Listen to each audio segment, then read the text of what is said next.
Hey, ladies and gentlemen, welcome to pilot program number 42. It is December 20th. How near Christmas. Shout out to all you guys out there in the watching. That means today is Monday. It's time for another pilot program. This time we're on number 42. Today will be just me because my co-commentator Taco is actually in the tournament. Today we'll be featuring the talents of Tep, Toast, and Butter.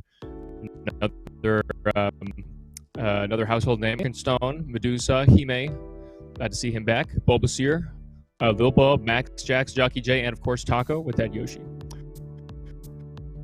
So we only have, so we might have a little bit shorter of a stream, doesn't matter, because we're still going to have some hype content, got that juicy clips, that spicy content for all of you guys, so hang tight. We're just about to start. We've got some good stuff lined up. Let's see. Let's take a look at the bracket, see if it's published yet. It is not started just quite yet.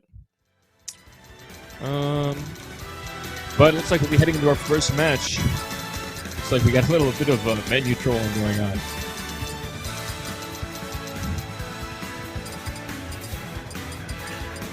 All right. Looks like our first match will be Lil Bull versus... Who is this?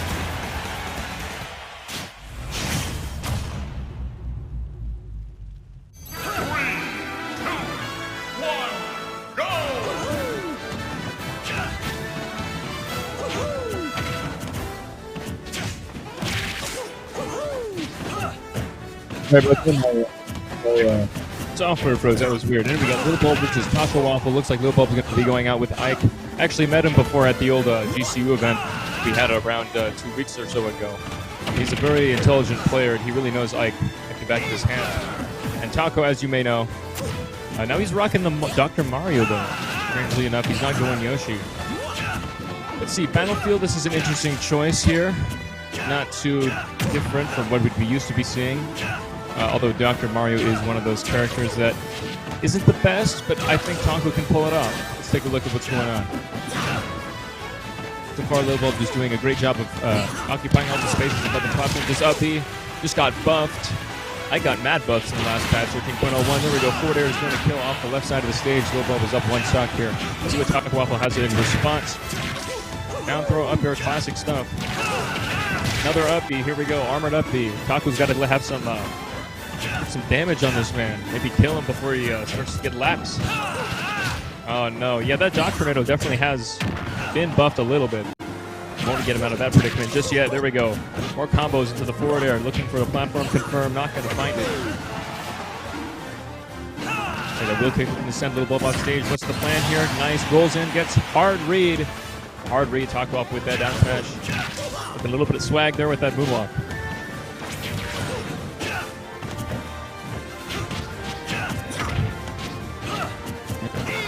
Here we go, let's see. Up the outer shield, yeah, try and fade an outer shield option here. Up there, is it going to take it up? Ouch, see you, Taco. Taco down to his last stock already. Mario. Once again, interesting, he's going to get a ton of damage here. Lil Bulb looking good right now. Taco has a make-up homework to do. Meanwhile, looks like Lil Bulb has done his research. Up the outer shield once again. It's a great tool for Ike. It's got armor. It's a huge hitbox, and man, does it actually kill now? Yes, it does. Dr. I said, let's make it even better. Let's make it kill now. There we go. Ike Snare doesn't do everything anymore. It still has a lot of things, though. It's not quite as good as it used to be, but there we go. Down our back here. Very nice. 90%. Lil Bulb looking to take it with that forward air off the right side of the stage, and there Taco is dead. Lil Bulb game number 1 in the bag already for this pint-sized champion. Very fast-paced match. Very quick. Look at that. Into the back here. He's going to read the double jump here. Goodbye, just gets that forward air. Mario doesn't have the best recovery. Let's see, we might see a switch over here. Yeah, we're going to see a Joker switch. Wise choice there by Dr. Mario. Might be fun to play, but definitely he's really down. He's down there on the tier list. We're going to jump 2 countries over in tier list town for Joker. We're going to be find ourselves here. Town and City, I think, actually. So Ike in this matchup has a few difficulties just because Oh, it's Town City. Excuse me, it's Smashville. These stages are very alike. One of them is at dusk, one of them is at dawn. I'll try to go for that Rebels Guard for that early Arsene meter. The meter here is going to be a crucial element here to Taco's game plan. Make sure he can start trying to kill Ike earlier, because Ike is 106. He's kind of he's heavy-ish. He's definitely a heavier sword fighter. But with Joker being lightish, he'll definitely be knocked out quite fast by Low Bulb's errant dash attacks or smash attacks around here. Using the guns for chip damage. Taco Waffle's still sitting at 7%. He hasn't been touched too badly. Alright, Rakinon. Okay, that Rebels Guard coming out, and the counter. Only 22%. He's already got the Arsene meter out. And that counter looking for the recovery there. Not going to find it. Oh no, goes for the Crom-style cheese. He's not going to find the result he wanted to. Here we go, going with the Iha on the side. Middle Bulb just grasping at straws right now, trying to find up airs. There we go, finds another up air. Gonna absorb some more stuff. Arsene meter is at half percentage. Let's see if Taco can fool his opponent. Just kidding. He's gonna die for that one. Back to square one. That strategy was working out quite well until, you know, he died to an up air. It's like that old Mike Tyson quote. Everyone has a plan until they get... Once again, using the guns for some chip damage. Little Bulb just trying to find a way in. There we go. Yeah, Little Bulb has a tendency here to swing. Press buttons, you could say, just to swing when he gets near his opponent. I mean, definitely it doesn't work for getting on a lot of damage, but when you have a Rebels Guard, you have to pick your battles. Because if you might win the battles, you might lose the war, though. Bees can do a hefty amount of damage there. Arsene meter almost out. Yep, that armor coming in to save him. Save the day. All right, forward throw. Arsene is gone. All right, now 2 forward airs. Let's see. Uh-oh. Nice. Decides to use a tether and hang there for a second. Very nice use of it. Wow, another neck. Arsene is back out. He fell for it. Little Bulb doesn't care, though. He goes with the up and there. Taco is dead, just like that. Brute forcing your way. It looks like Little Bulb is just using the brute force his way through this problem here. Seems to be working pretty well. Taco only at his last stock here. Uh-oh. No. And he gets cheesed. Little Bulb takes one. Excuse me, 2-0. Yo. No sympathy from me. Damn. See this on mic. Yeah, I'm live. Let's go, Little Bulb. Unbiased commentary, obviously. But let's go, Little Bulb. He's quite a character. I met him a little bit ago, and he's definitely got some Ike skills. Definitely a very promising career in front of him if he decides to pursue this later.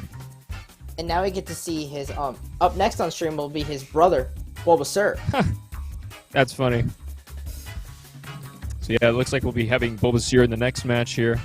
And look at this, he dies at 0. Boom. You've got to watch out versus Crom and Ike. They will definitely do that to you. Little Bulb sees the opportunity. He just takes it, snatches the W just out of thin air. And now we're just waiting on Harkenstone to show up, and there they are. There we go. We have our next combatants sitting down in the gamer chair. So Bulbasaur playing, Bulbasaur playing Kazuya, Bowser, Game & Watch as well, versus Harkenstone, who I believe used to be known as Senator. I might be getting my Pac-Man mains confused, but they are a Pac-Man main. I see. It looks like one of our contestants has quite a varied portfolio. The Game & Watch, Bowser, Kazuya. Kazuya is often considered the Bowser of the Shotos.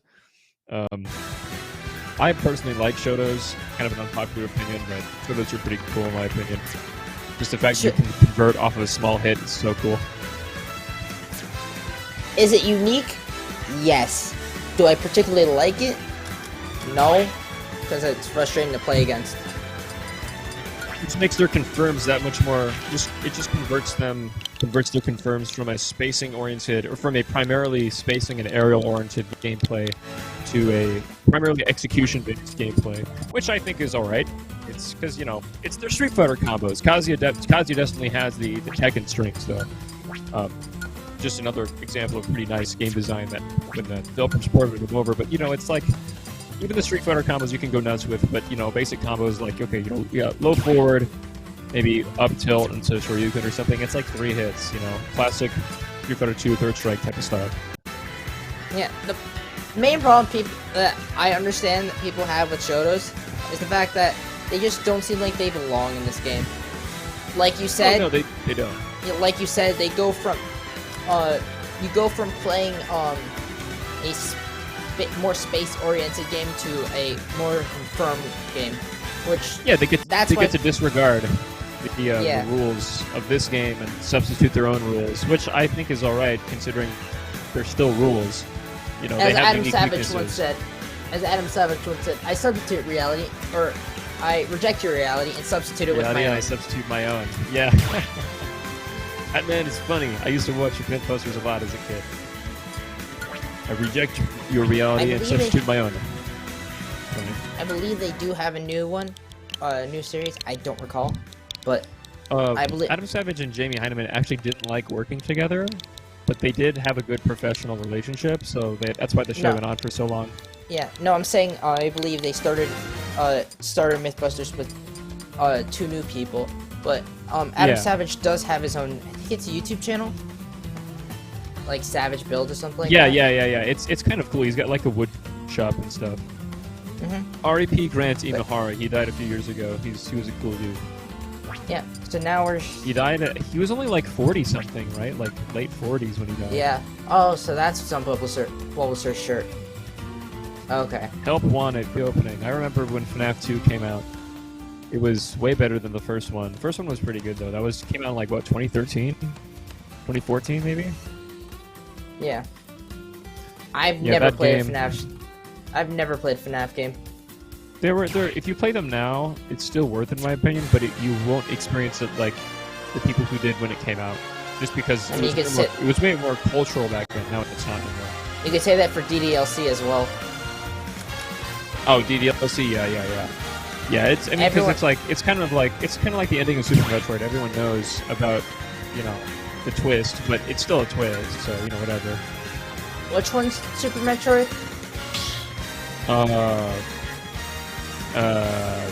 The third one? No, I'm saying what was the ending for that one? I get my Metroid endings confused. The final boss is invincible. You have to get down to a certain health threshold, and then right before it kills you, the baby Metroid swoops in and dies and saves your life. Okay, that one. Like the dies right in front of you. Yeah. But anyway, regardless, we're on PS2 here. We've got Bulbasaur versus Harkenstone, and I'm ready for some Kazuya gameplay. Kazuya Pac-Man, this is an interesting matchup. Pac-Man often slows down the pace of the game, but Kazuya has so many tools just to start doing mayhem. Here we go with the down. Another down throw, nice. 59% already on the board. It's going to be interesting to see if Bulbasaur can use the reflector in this, because the reflector will do a good amount of damage depending on the battles, especially like Hydrant and I don't know about Bell, because Bell's a bit harder to reflect. But like, possibly Key or Orange is gonna. Right. The Bell has a weird, trajectory arc. Using that, trying to look for that, even uppercut there to use the armor and go through it. It's hit by a strawberry off stage. Uh-oh. That down air sends at a weird angle. It's gonna send him to the right side of the stage, and there he's gonna lose his stock. Harkenstone's gonna get up. One stock. Right here. Let's see. Demon Scissors comes out, guarding the ledge with his life. Good key, but surprised no down smash came out there, especially because I think I'm pretty sure Bulbasaur would try to beat out the side B super armor on Pac-Man with down smash to super armor. Yeah, I think. Oh, nice! Just a raw tomahawk, tomahawk command grab. It's gonna work out pretty nicely for him there. 35. That armor's gonna do him in there. 137. Just gonna look for an up B or something. Bulbasaur doing his best to just try to knock out his opponent as soon as he can, just so he can start going on out the next stock with those low percents again. Yeah. Kazuya up here. No. Kazuya has a lot of kill power. It's just slow half the time. Gotta place it in the right position. Yeah, Kazuya's very good at least in my experience, low percent, just shock combos. But once you get to higher percent, you need to land one of your slower options, because you can no longer confirm. There we go, Twin Pistons. Up tilt, we'll take it though.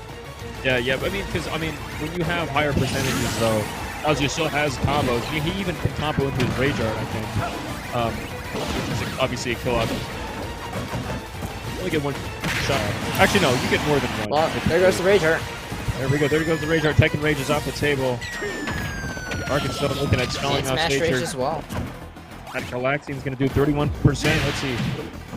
All right, down throw. Here we got Madness started once again. No EWGF, though. Possibly misinput there. Remember that EWGF is a 2-frame option. It is not frame perfect. It's 1 frame away from being frame perfect. Nice parry. Up B's not going to do it out. Was it in Tekken a frame perfect? It's, yeah, in Tekken it's a frame perfect input. It's a just frame. That's what they call it. And it's actually really crucial to your punish game. To the point where if you get one, a good punish is just doing as many as you can over and over again. Yeah, it's like +6 on block, which in Tekken is actually kind of a lot, considering like your fastest punish is actually a frame 10. Meanwhile, Bulls are looking kind of sus off stage right now. Yeah, Harkazone catching them, staying on ledge a little too long. And what was it? Tekken Rage is now gone.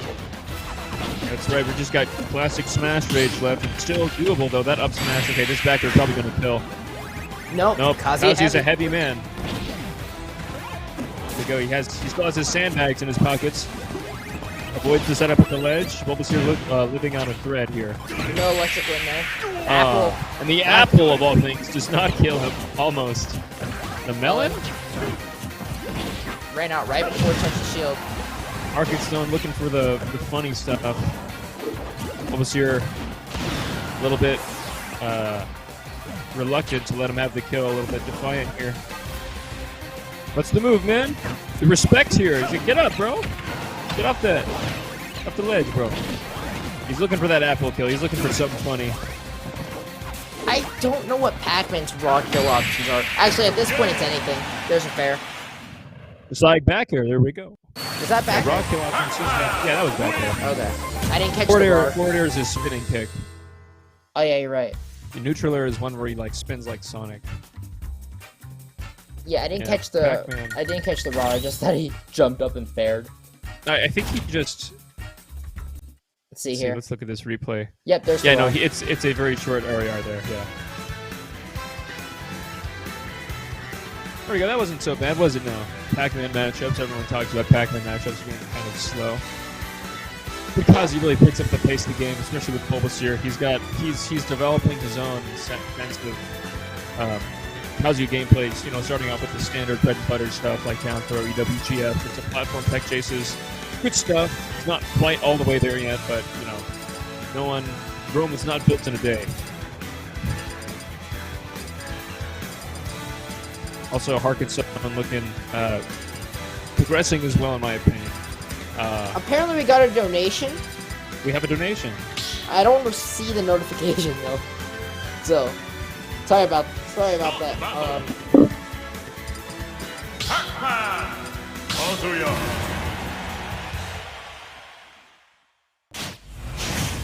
But here, we're running it back. I forget what stage. Kalos.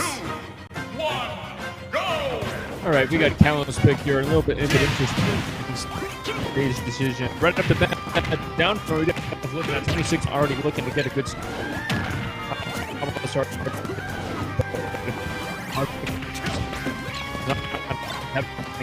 Any of that zone combo, they're responding with the amount of pressure. Against Pac-Man on ledge, that's scary. Good Galaxian into Hydra. Side beat. Good combo. Won't take it anywhere close though.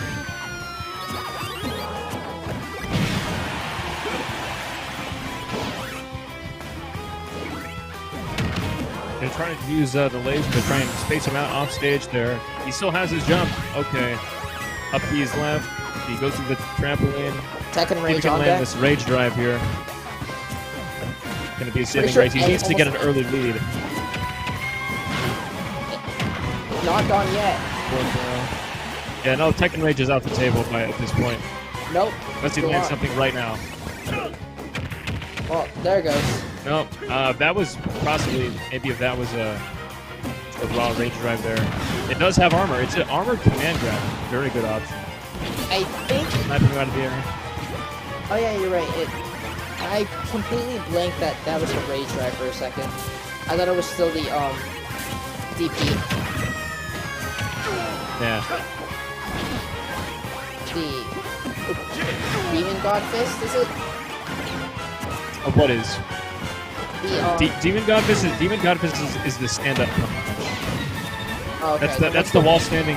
That's the wall standing too. What's the one that you can do? You can do when you're not when you don't have rage drive.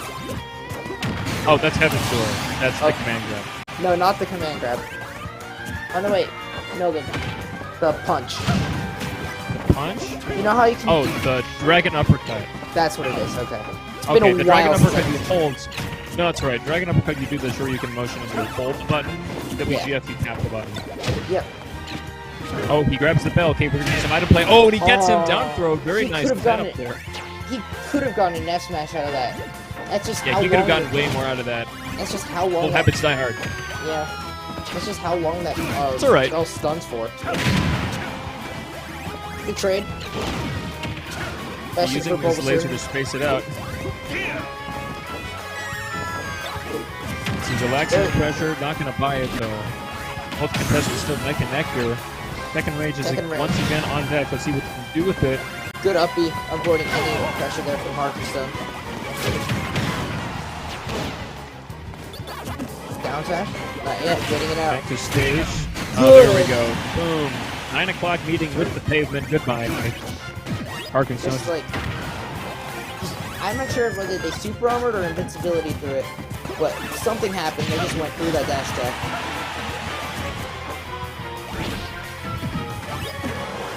Man, using all the resources to get back to stage. We're looking 161 still alive.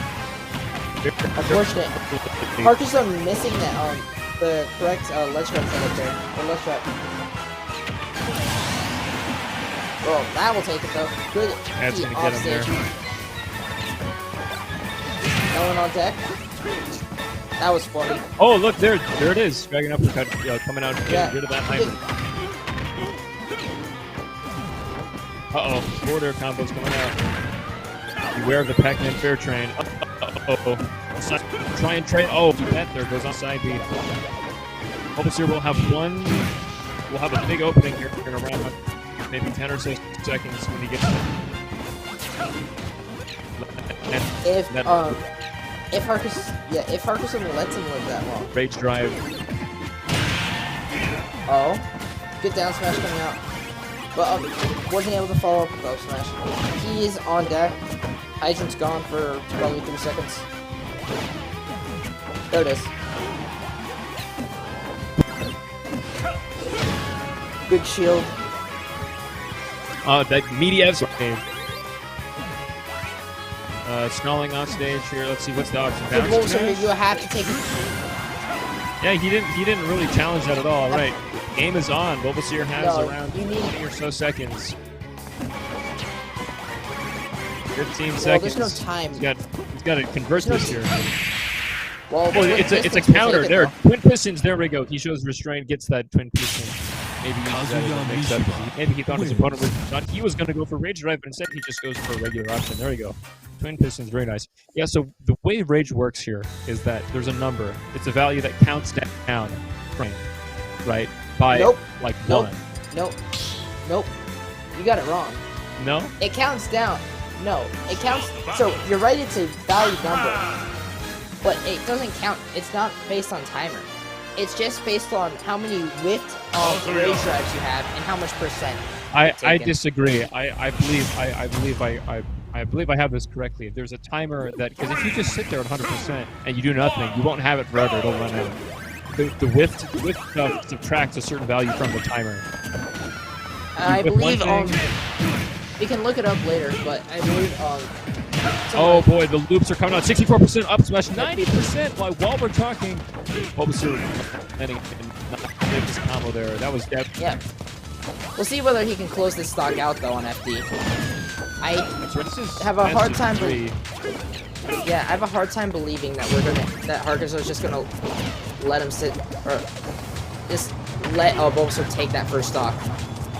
Right. I mean, Bulbasaur is definitely going to need it though. If he does get a stock lead, he can keep pressing his advantage. And there's the. That man's a great defensive character, but you can't play defensive forever. I mean, you got Azia chasing you down. He's gonna be willing to take risks of a stock advantage. He can afford to take those risks. He can hit with a hydrant. Tekken Rage is on deck here. Good reflect on the bell, but the bell just disappears. Yeah, just disappears. There it is. Nice. Death. Chases him, finds the roll. Nice. Gets that Rage drive over here. Yeah. Oh, he's gone. And he's gone. All right. That bell setup is going to delete him. 2 stocks apiece. We're at Smash 4 rule set. That Nair doesn't put him in the right spot here. Restricting on the ledge. He's not going to hit. Instead, trying to find an opening. Another conventional means. I feel like Bulbasaur needs to try to challenge Pac-Man off stage more. I know that's a terrible thing to say, but you need to challenge. In my opinion, you always just need to challenge their option once. It's a necessary evil. Try it, right? By challenging their option once, you then scare them from doing that option again. Right. Like if you're always standing at roll distance, your opponent always neutral get-ups, then well. Oh, nice. Good grab. Catches that orange.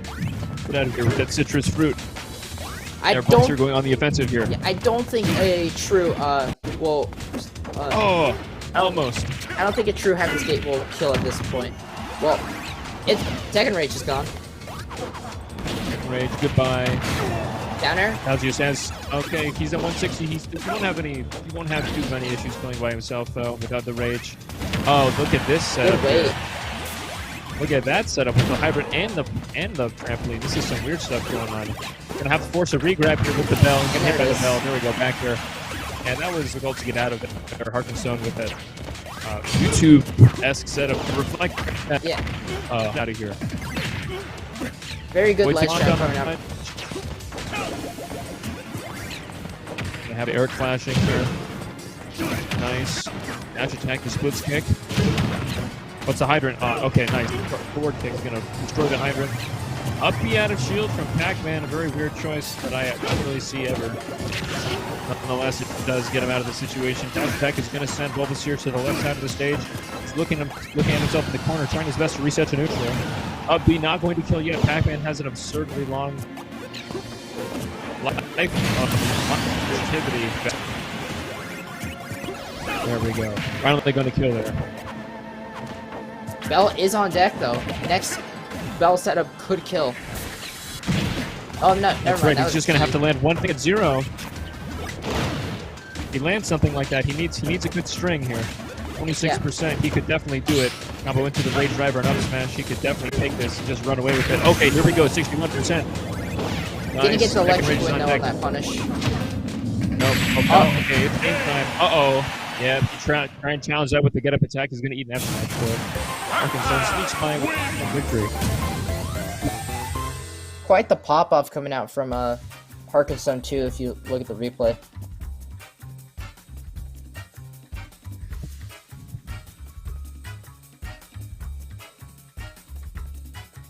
Yeah, look at that.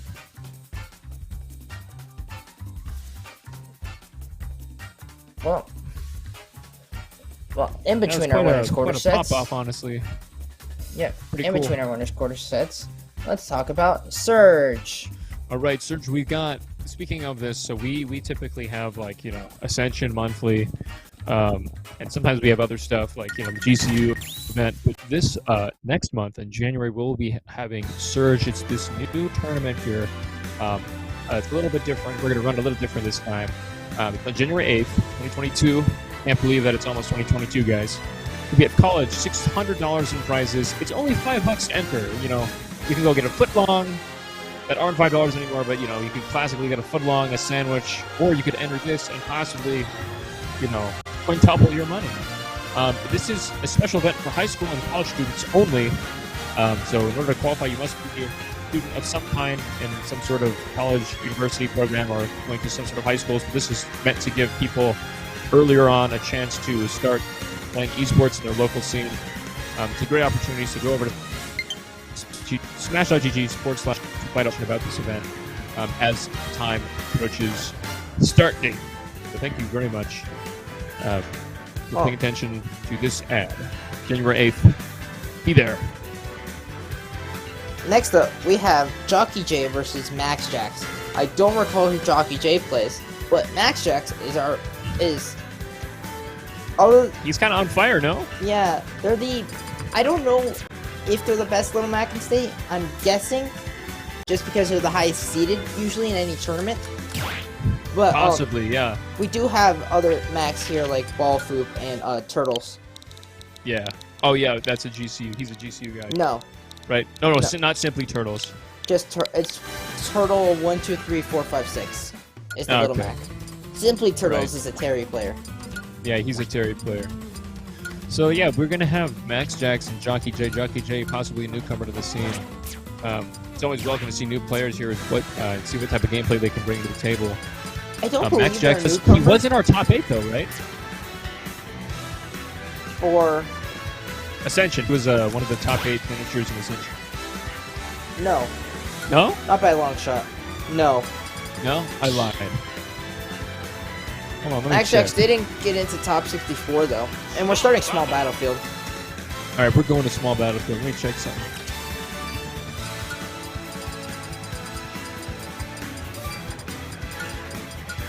Oh, my bad. I was thinking of Jumbo Jack. No, he was number 8, I think. Or 7, I think. Yeah.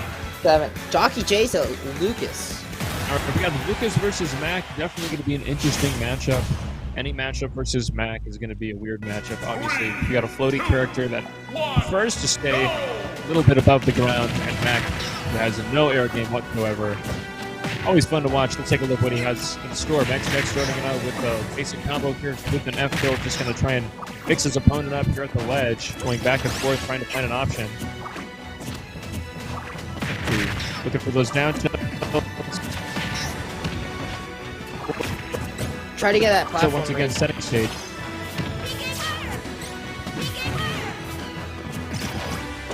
The nuke's just real. Okay, you're trying to space him out with PK fires. Yeah, but against Actually, Mac, you don't really have too much options. Yep. Max off stage. Uh-oh. Yeah, Good nice, recovery. Nice. Oh, well. What? Yeah. Challenges the KO punch and wins? Yeah, the down tilt came out just fast enough to avoid the KO punch.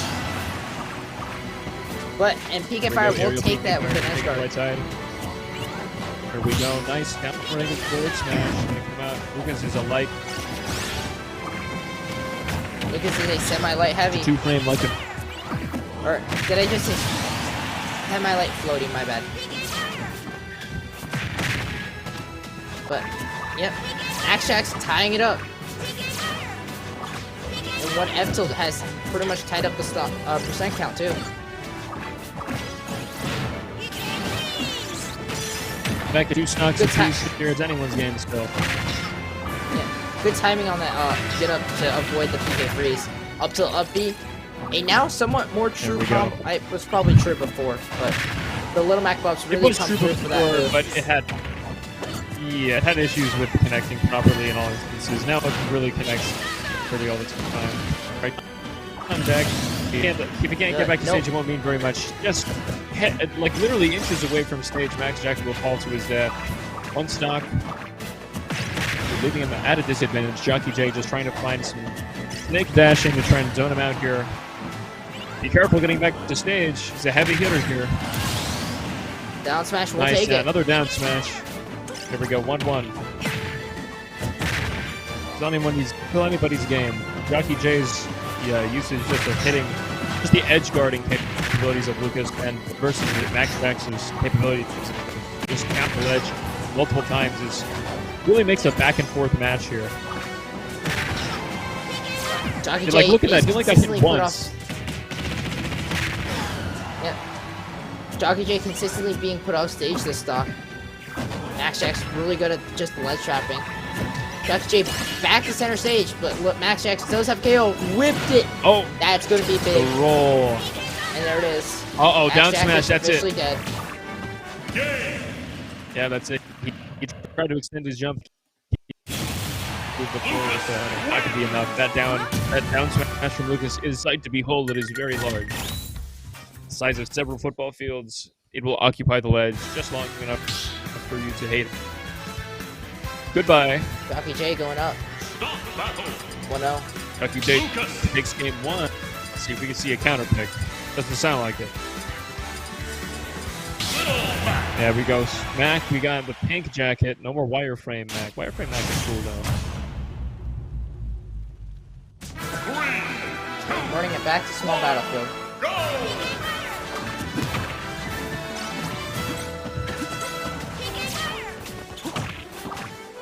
Like Jockey J's trying to zone him out even more this time. Trying to pick his battles. Down smash. Once again, 2 down smashes in a row. Is he dead? No, using that counter. Very smart. Just finds the ledge just in time. XJ looking at 77%, doing his best to stay on stage. Jockey J will have none of it. This is my territory, he says. Get off of the stage. What are you doing in the air, bro? Hit punches on deck. 1 combo, 1 down tilt to pick up punch. Jockey J is a goner. Yeah. According to Schroeder, as I figured, Jockey J isn't new to the scene, just coming back after a while. Alright, well, welcome to have him back. Gutsy side B from ledge and downward take a forward smash. Big Good damage coming out that here. side B, though. Uh-oh. Nice. Back air, I think the back air, right? Yeah. Yeah. The spike. Back air Lucas's is spike. Yep. Also down Back air, throw. but Yeah. not gonna take it yet. I think he could have just killed him with up throw there, but decides to go for back throw. Man, again, just a tiny bit away from the ledge. So sad. X-Jax as Little Mac just not being able to find an avenue back to the stage. Schroeder, what do you mean by max KO punch? You mean meter to 4 seconds of can't lose it to super armor on frame something, but you can still hit him out of it? I actually have a... Yeah, here, let me see what Schroeder, what are you talking No, about? Yeah. Mac loses it when he's hit into tumble, or Yeah. but he can't lose it within the first 4 seconds he gets it. So he has 4 seconds of guaranteed. Yes, But 4 if you're seconds comboing him for a time, whatever. Yeah. Avoids those down smashes, gonna get hit with the fair, gonna die anyway. Jockey J 3 stocks piece here. Excuse me, 3 stocks up here. Forward tilt's gonna send him off stage. Let's see what's happening back to the stage. No challenging. I don't know what's going on here. Maybe some sort of bait. Looking for a roll in. Jockey J looking at mighty clean with these combos here. Down throw's gonna lead to a mix up on the stage. Lucas with rage. I don't know what this does. I know probably the back throw will probably kill earlier though. It kind of goes stupid though. Yeah. Was that F tilt? That was run up F tilt. Fast. Yeah, okay. His F tilt is very fast. Yeah, all of a sudden, just Jockey was just off the street. Down smash not gonna take it yet. All right, up tilts. KO punch will kill now. No, he goes for a back to KO punch. No, he squanders it. Gets hit. There we go. Down smash. Jockey J is going to take it over Max Jax 2-0. Ouch. That was a vital opportunity that was unfortunately didn't come to fruition. You know, unfortunate. I hate to be part of the meme that says, or like when Gluttony misses waft, it's like, well, the game's over. Gluttony lost his waft. Yeah. But in this case, Max Jax did lose KO punch, and every time he used KO punch or whiffed it, it was a auto punish to basically game end. Right. I feel like they should change how Little Mac's KO punch mechanic works. I think. I mean, this character has a lot of flaws. This character needs a lot of help just because of.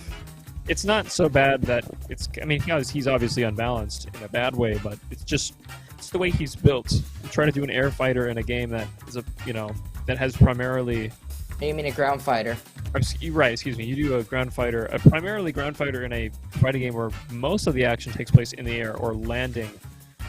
It's just a recipe for disaster, and they did the team did as best they could, trying to give him good frame beta on the ground, fast attacks, giant 2 frames. Basically a win button if you can land it. A lot of good stuff on paper, but in application, it's just not all there. Unfortunate. But kudos to all those people out there. You guys are Little Mac. Up next, we have everyone's favorite matchup. Aegis Dittos. No, I'm kidding. Oh no. No, we don't have that here. Arconia, I think, retired or moved out. I don't know which one. And then Wait, really? No one else really plays Aegis. Schroeder could correct me in the chat. Or any other player that knows. But no, instead of that, we have Richter versus Pac-Man. We have Parkinstone versus Medusa, Dishonest Mom, May, Gwen. A lot of names. Many hats. The same old Richter. She is insanely good at the character. I don't remember. I think before Yuri's rise up, they were the second best Richter in state. Dang. Only behind Astro. Right. Astro did have a good ascension run. Let's take a look at this other Richter player. See, I feel good. I got some good vibes here. 3, 2, 1, go! All right, PS2 comfort stage. Nothing out of the ordinary here. Harkness just charging over some fruit. Got the bell. Got that bell going. Make sure he's gonna. Okay, just kidding. He's got the key. He's gonna chuck the key and the orange throw to get the sync at his run already.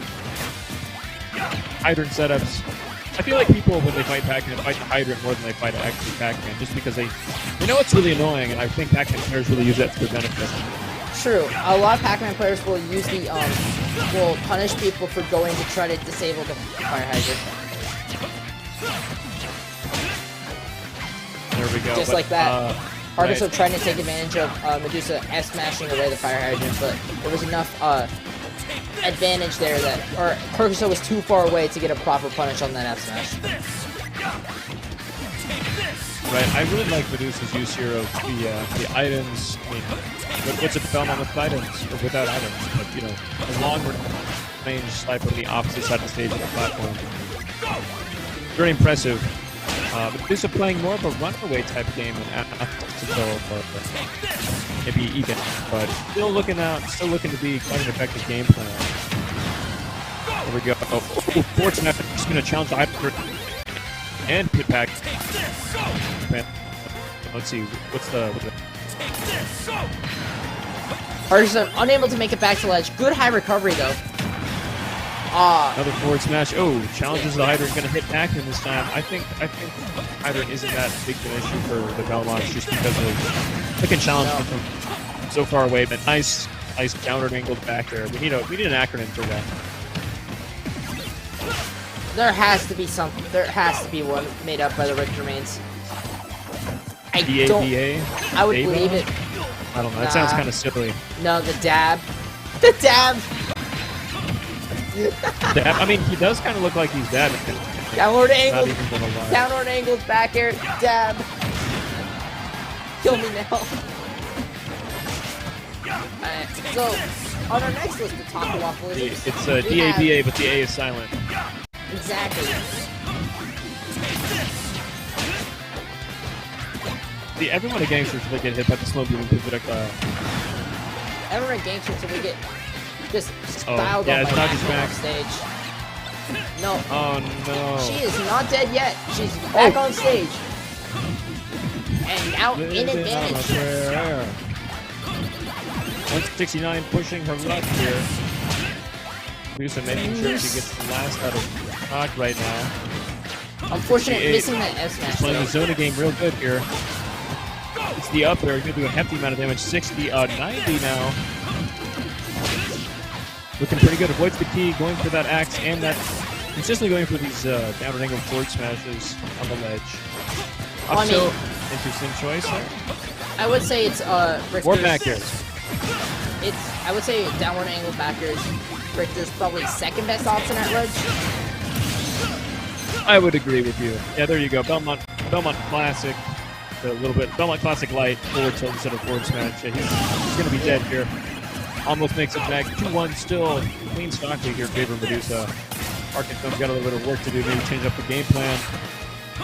Good downer back or downer forward, my bad, into a solid axe. I'm getting my Belmont projectiles confused. Now you good. You gotta play the games, bro. Holy cross. Well, that is true. Actually, that's actually the item crash one of the boomerang.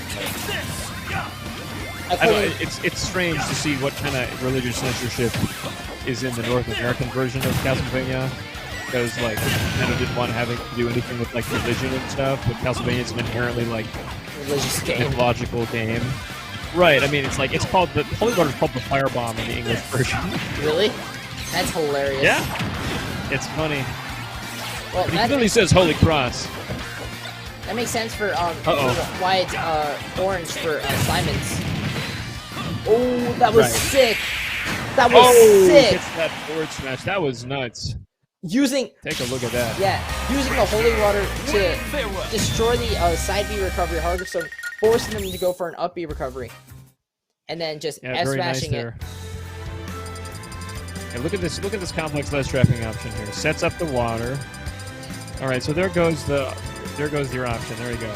And that wasn't even a 2-frame. That was just Pac-Man's got a weird, just a round, circular, big ass hitbox when he comes back to the ledge. And that's we're just taking advantage of that. Going to take the first game there in the set cleanly. Very true. I hope to see that clip on Yeet Smash. That was actually sick. Well, we need that on Yeet Smash, bro. What is it? Top 10 for, big TBH, some big brain IQ plays or something. Or insane ledge traps, something like that. Maybe. But the thing was, that wasn't even very aggressive. I mean, it was an aggressive punisher. It wasn't really even that aggressive of a ledge option. It was just really natural. Very true. Regardless, we're out here on what? This is Town and City, right? Yes, this is Town and City. Right.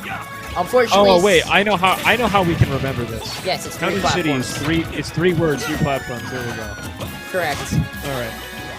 Town and City, the only stage arguably with hazards in this game. You can do a lot of weird stuff. Pac-Man definitely has a lot more real estate here to work with. Harkison, see if he puts this to good use. The bell setup's going to come out, and almost tries to do that re-grab there. Okay, there's the grab. What's this going to lead to? Unfortunately, nothing, but it was a pretty good combo, getting the 79%, I think, on Medusa there. Oh, bro, did he get hit twice by that axe? No. That was axe into hydrant. Accident to hydrant. Both players looking a little bit of a higher percentage here, almost 60%. He's going to go through the hydrant, going to punish Medusa for trying to contest that. Interesting. I'm interested on why Archers don't use Cherry there. Cherry, you just needed a quick option to throw out. My guess. Probably. There we go. I don't know the Pac-Man flow charts to know why exactly you would do that, like the exact reason. There we go. Nice back air, as usual, with classic commentator line. Nice back air. Evil commentators be like, bad back air. Everyone knows the whole 9 yards. Yeah. Right, see, look, you just need the cherries. You just need the item out there. Well, there's the melon. Ooh. The melon has a very interesting angle properties when thrown against ledge or re-grabbed and thrown up. It just stays there. But here Medusa is really good edge guard. Hitbox. Oh, this trade with the bell and the axe. Good bell right there. Just going through the stage to just let Harkison get back on stage. And I think no jump? No. Oh, I lied. He had a jump. Oh, tries to go for that down air. Yeah, that's... Okay, he actually gets back this time. Oh, it's going to eat it back there. It's all right. 85% on the board. Platforms have taken on a vacation here. Let's see. Okay, goes for that roll read with the grab. Pac-Man's grab used to be really bad. Now it's still kind of terrible, but it's not awful. See, this axe does go through the stage. Medusa doing a good job of using that back to their advantage. Nice back air. Once again, not going to kill off the right side. More edge guarding, more items. You're throwing the entire kitchen sink at Harkison. Yeah, pressuring him into shielding. Just going to grab him before throw him. Very nice. Medusa takes a nice lead here at 1 star. Yeah, my bad. This is winter semi, so it is best of 5. I'm just not used to it being so early in the night to get best of 5 already. But good combo coming out. Oh, just like that. Dang. That counter angle is super whack. I think it was really good jumping over all the projectiles. Gonna get hit twice there. Combo into dash attack. Look at that forward air. That was a really aggressive option. Yeah, and good DI away to get to outspace Harkison's forward air by Medusa there. Fair. Uh-oh, forward air chains. Uh-oh. There's the jump. Oh, no tech. No tech. Oh, man. Harkison just absolutely steals that second game there for Medusa. Highway robbery. Looks like we're running it back, I think. We're running it back. I don't know. I think Hearthstone's just telling them the bans. Just by pointing like Phoenix Wright style. Yeah.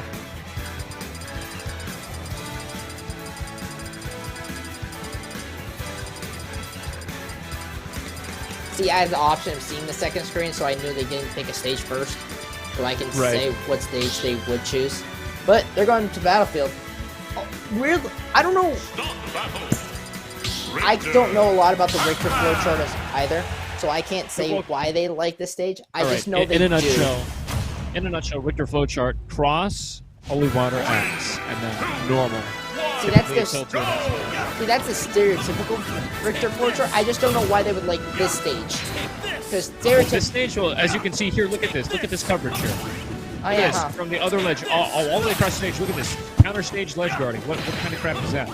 Only the Belmonts, only they can pull this. Look at this. They can occupy both lanes at once. Like the platform lane, I call it 2 lanes. Right, the platform above the platforms below it, like the top and the bottom lane. They can occupy both at once with the same items there. Yeah, that makes sense. Stereotypically, though, when you just think of what's it called? A projectile character, you just think of them preferring FD over anything. Also, it should be 1-1.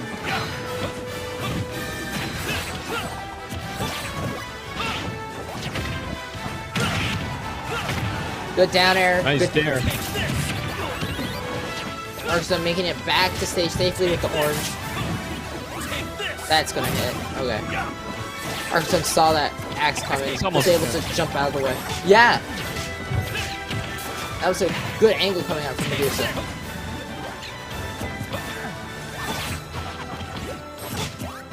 Axe may not look like it, but you can change the angle. Or change how far it's sent, I should say. There we go. Yeah, it looks like this game will be delegated to a more zoning-oriented gameplay. Uh-oh. Yeah, on ledge here, the villains don't have the best unfortunate. Plan. What was that? That was a weird... ended up like a waveland? No, Harkazone ended up missing the hydrant up B because the hydrant actually betrayed him and sent him.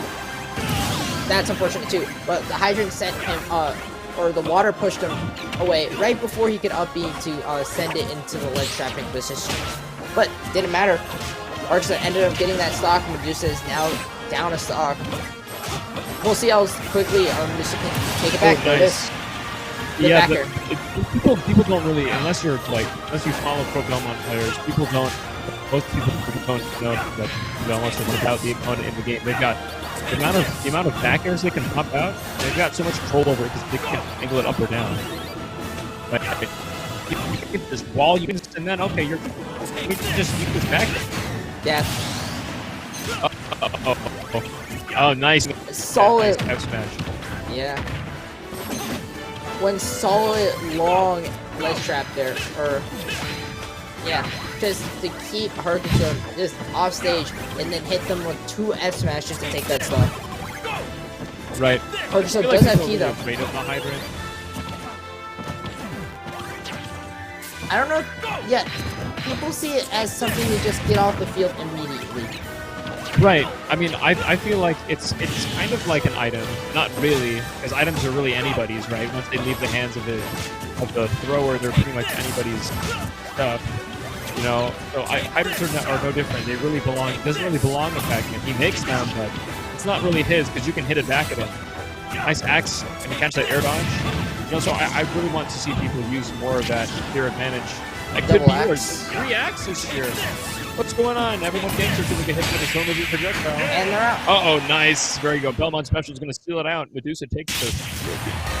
Very nice. 2-1 right now.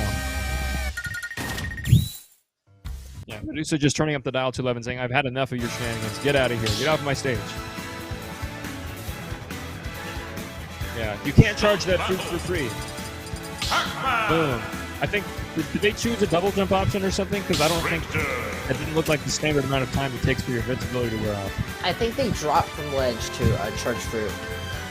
Yeah, you can't, as Pac-Man, your recovery is really good because it's segmented and it's got super armor on side B. But you can't get too complacent or else you'll get punished, especially by the Belmonts, and you'll eat a big F smash in the face and die before 100, so, you know.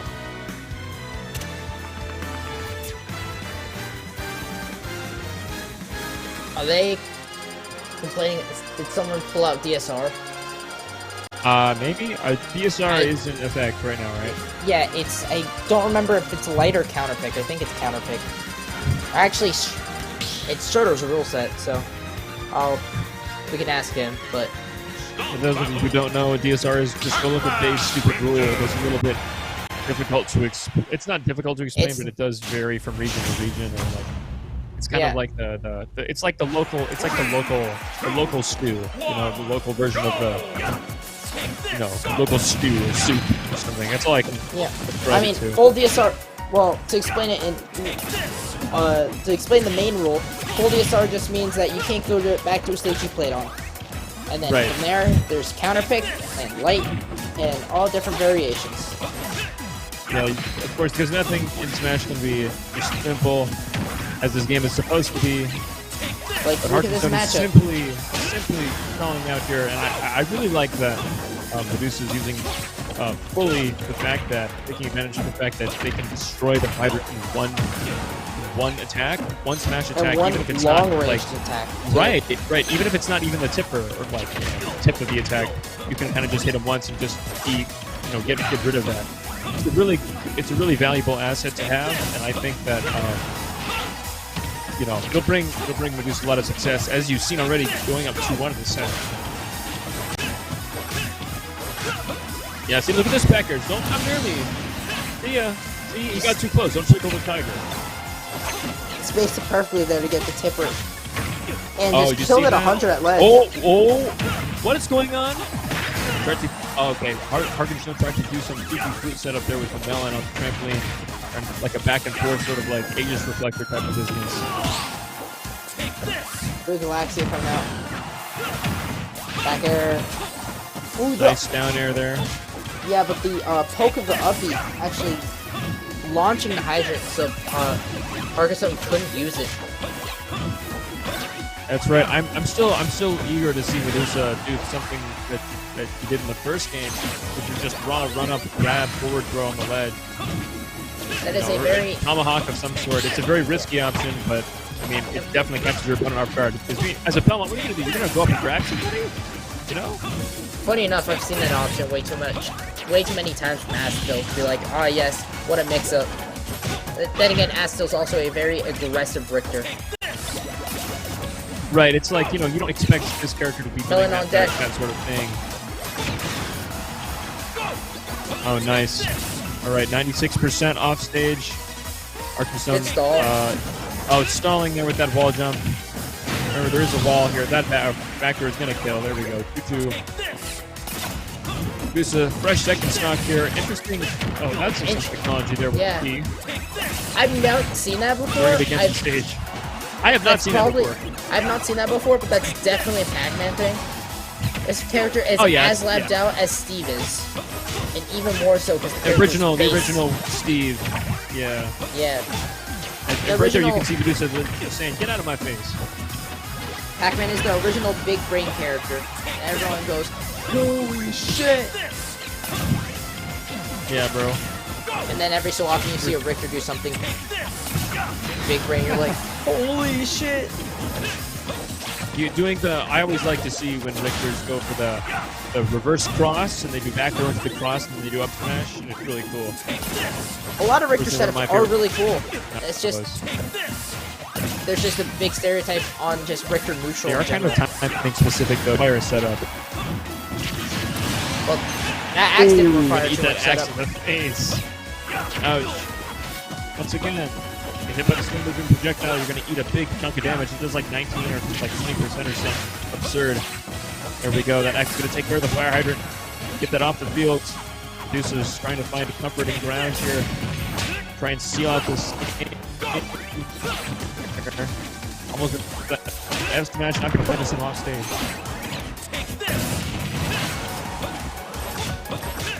Back airs. More back airs. Obsession not coming out. Oh, grabbing the holy water. Getting rid of that. Yeah, but got rid of it. Back air hitbox extension. Man, you have to whip that hydrant like 4 times, bro? Oh, bell setups, yeah. Not having anything to do with that. There we go, up air. Oh, the bell still almost hit. It's tense. What will Medusa do? Looking for an option to There's the forward throw the game right here. requested. Oh no! Okay, forward throw. Is this gonna do it? Hold in. Yep. Nope. Doesn't matter. There we go. This takes a 3-1 over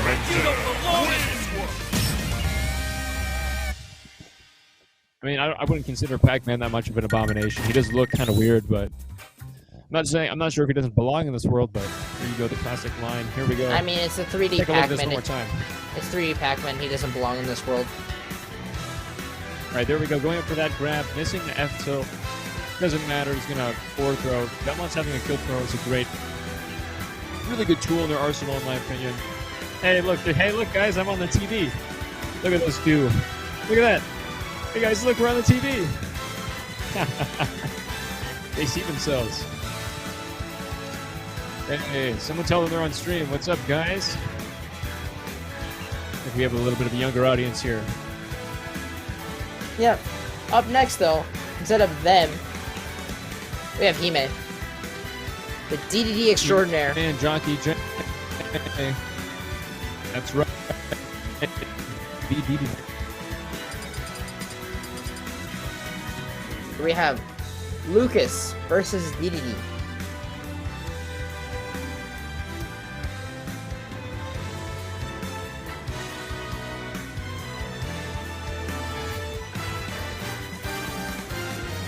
This DDD is going to prove to be a very interesting to watch match, just because of the difference in dynamic between each character. They're both kind of floaty, but the weight difference is massive, and what they look for is also a lot different. So I'm very excited to see what this matchup would look like. I'm not sure if these two have met at this event before, have played each other in bracket. I haven't seen it yet. I don't recall, but I wouldn't doubt it. I do know that almost everyone in the state has Lucas experience from the protagonists of the AZ Smash scene. SAK 16. Yeah, definitely. He's got the Lucas. He's got the tech. I think it's actually kind of a fair assumption to say that people have a lot of Lucas experience in this state, especially. Oh, we got 3-player action going on. What's going on? Someone disconnect your pro controller. There we go. Somebody got to get out of here. The second Get him out of here. Person.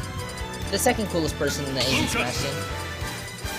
I don't know who the first is. It's probably Schroeder, but Rupp is pretty cool. I guess, but Schroeder's first in everything in this state. Yeah, that's true. All right, we've got the matchup coming out here, DDD and Lucas. Winner semis. Let's get it going again. Also, what was the score for Medusa Harkenstone again? That was 2-1. Excuse me, 3-1. That's right. Alright, cool. All right, here we go. Yo, let's go! Uh-oh. Frame 1, home button. Just getting an A-OK there, just a confirmation. All right, small battlefield. Commander Spells on a tinier stage. It's not going to matter. Jockey J still going on the offensive if you're already eating 47%.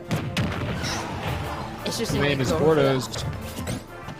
Going for that PK fire into the inhale. There we go. And that's exactly what you get for throwing that out. Yeah, this reflection option is really gonna really come in handy here. Oh. Remember that if the Gordos do a substantial amount of damage and they take a lot of space, but they can be challenged by nearly anything. Just hit them with a move that, you know, does a good amount of damage. Back, we go up there. Up here from Bloom Stage is gonna kill. Someone could correct me in chat. I don't recall the exact percent. I'm pretty sure it's like 2% that you can get hit. That you can hit someone with, and then they'll what's it called? And then it'll send it back. That PK freeze will take it. What percent was that? There we go. You cannot. That was like 70 or something. I don't. We'll have to look at the replay. That remember that PK freeze. Oh, down air responding with his own aggression. 3%. Jockey J dying. Wow, a lot of disrespect coming out so far. No, that PK freeze killed at 100. Okay, 100. So PK freeze is not actually a projectile. It is like a marker. But you can't reflect it. You can't absorb it. Yes, you can. Okay, I haven't ever. Okay, maybe you can. I've just never seen it done. Wait for the down B? Yeah, Fox can reflect it, and Ness Lucas can absorb it. And it's an energy projectile. Okay, energy-based projectile. It'll be a little troublesome for you to get your hands on it, though, without hurting yourself. That dash attack. Whoa, hitting below ledge. Super meaty. One of the most meaty. Another one. 2 in a row. Can we get a 3? Let's go. Oh, no, he missed times. Good stall. Right. Good stall coming out from Jockey J. Good stall there. He's going to have to do it again, though. And he gets a 3rd one. Let's go. Yeah, baby, that's what I've been waiting for. Teammate takes game number 1 in a stylish fashion. Look at that. That was funny. Not sure what that down smash was about. Maybe to cover roll in case the Gordo didn't hit. He goes for it here, though. Boom. Splat. Big Penguin Man falls on his face, and it does a ton of damage. Jockey J might have to mix it up here. After that just downright dirty down air. It's kind of disrespectful. Stroder, what are you doing, bro? You do a little trolling. Bro. He's got to get up, bro. What are you doing, man?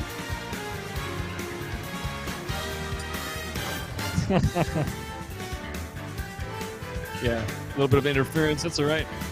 Looks like Jockey J will be going with Lucas, and no change here. He may once again going with D to D. Is he gonna wear the blue suit? Is he gonna wear the funny hexagon bathrobe?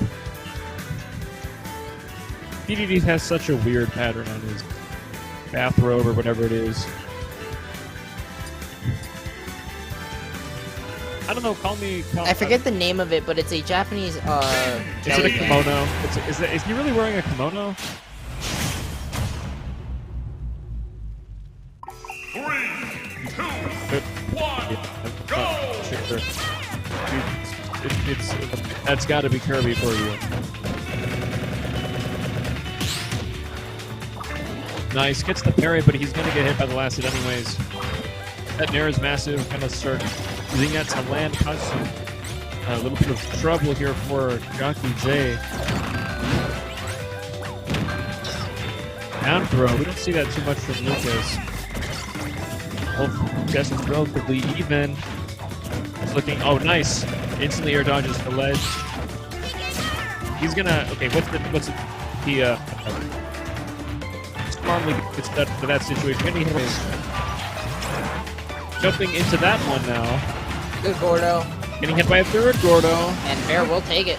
Oh, my forward air smack. Trying to connect with Baron's house. Down smash. Oh, up smash.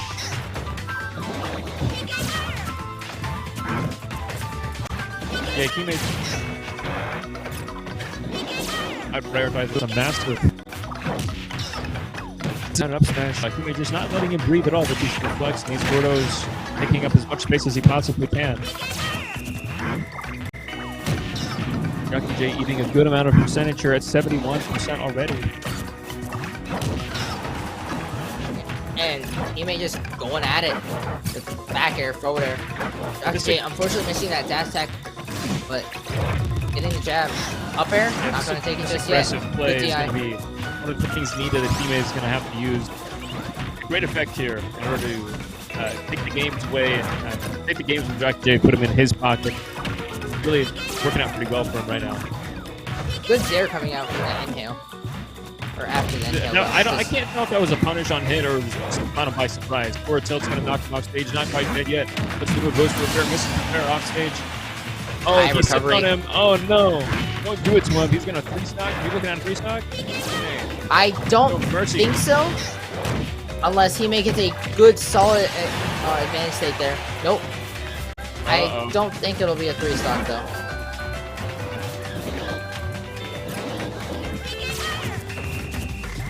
Not over yet. Jockey J still living on a thread here. 49%.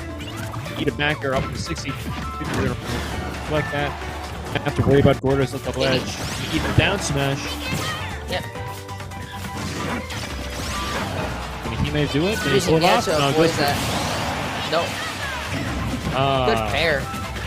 All right, gets some quarter, This gets back to Ronnie's good kick. Uh-oh. Oh! What? And there's that into Gordo. Hit him. TDD wins. There we go. Hime goes up 2-0 in the set. That Dr. last J's got sequence one of events last just game. happened so fast and weird. Like, he That downbeat was the Gordo. strange. Yeah, he downbeat the Gordo, got a short hop back air, or full hop ball back air, and then dash attack into Gordo, and it still killed. And Jockey J there just laughed it off, which I would too. It was a stupid, Yeah. a lot of stupid Dumb things happening in interaction. a short time. Yeah, Just a I dumb mean, it interaction. is DDD. He's known for having some weird stuff. Stop Got some weird stuff going on, honestly. Sephiroth. Hitboxes are massive. Okay. He's switching over to Sephiroth. I lied. He's switching over to me Sword Fighter. I lied again. He's going back to Sephiroth. Try to Time looks like check a whether mistake. they're. Try to check whether the Me Sword Fighter was there, maybe. Maybe. Jackie J going with a little bit of a different playstyle. Still a light character, but it's going to have way more reach than before. We're on Lilat this time, a very unconventional stage pick. Typically either a fan favorite or a fan unfavorite. It's either hated or loved. Very polarizing. I know stage. Hime. Regardless. I'm surprised, or this is probably a matchup experience, because I know for a fact Hime absolutely loves this stage. For 2 reasons. And by 2 reasons, I mean Ledge 1 and Ledge 2. That's true, man. Yeah, this game's got some funky ledges because you can. Despite what it looks like, you can actually slide up them, even though they're on like a concave angle. Not only You can you slide up one, but there's that weird. Yeah, there's that weird Gordo angle, and the fact that, watch this. There it is. Hammer will reach basically all the way through the stage.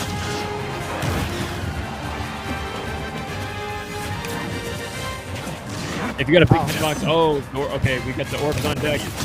Time to break a shield or get some big damage. Get ready to jump instead, get a minor punisher, get another forward air. There we go. Jockey J looking at a 1-stock lead here, looking to mount the comeback. Unfortunate misinput. Stayed pretty hard right now. Unfortunate misinput there. And Hime has a ball. Good air dodge to avoid it. Or the Shadow Flare, I believe it's called.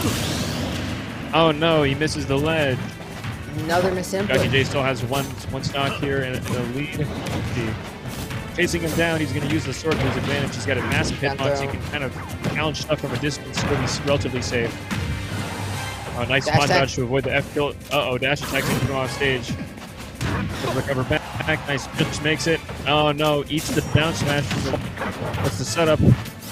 Nice, challenges it with the fair. He's going to get back to stage safely. Right. Looks like Jockey J's looking for a little bit of juggling setups. That quarter passed right through him there. There we go. Maybe we'll see some fly setups with that suicide up B or something. He can go for it. If it was me, I'd do something like that. He's got his wing on deck.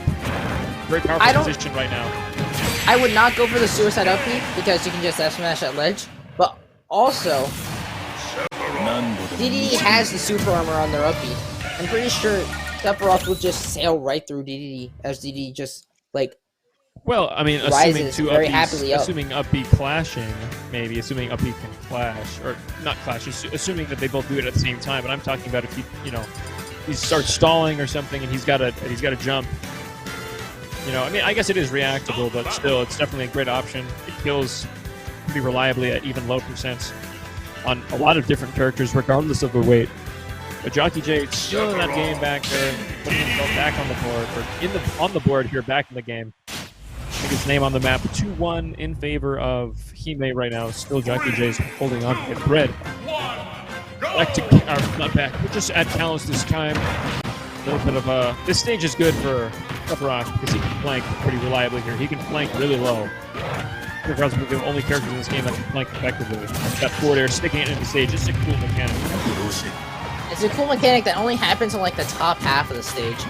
It's weird when you try to do it like lower and you just fail. Yeah, there's some requirements that need to be met if you're going to do it. But hey, this stage does have walls, so hey, you can do it though. But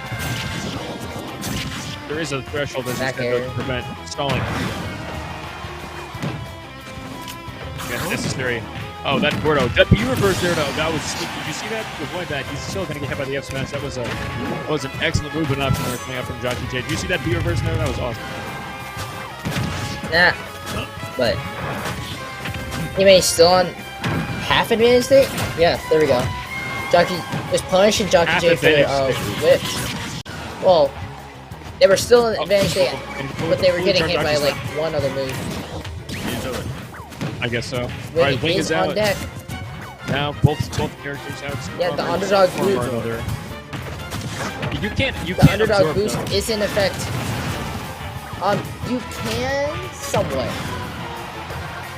I should have. Okay, well, I simplified. You can technically, but it's a little bit difficult. Plus, it's like additional. I think there's some wacky stuff to it. Again, DDD stuff. He's gonna get hit off the top. Kime looking at 3-1. Jockey J looking like he's gonna have to pull out the Guile steam right now in order to mount the comeback. 147. He's got to kill Kime immediately if he wants a shot at winning this. At 30%. Nice. Uh-oh, is he gonna go for it? He's going for it. Giga Flare. That's right. Kime stalls it out. That Giga Flare. Very scary option, usually forcing a regrab, but if you're DD, you can afford to stall because you've got 5 jumps. Nice mash out there. Or you can just try to jump up and challenge it and nail it. It's up by his own Gordo. Yeah. Oh, nice. I don't. Okay. Yeah. Ooh, tried to absorb it there, or inhale it, but was unable to. Yeah, he was. Jockey J was spacing was off. And there's the wing. There's the underdog boost. All right, we got the wing out early, and we've got Rage almost going to be on deck here.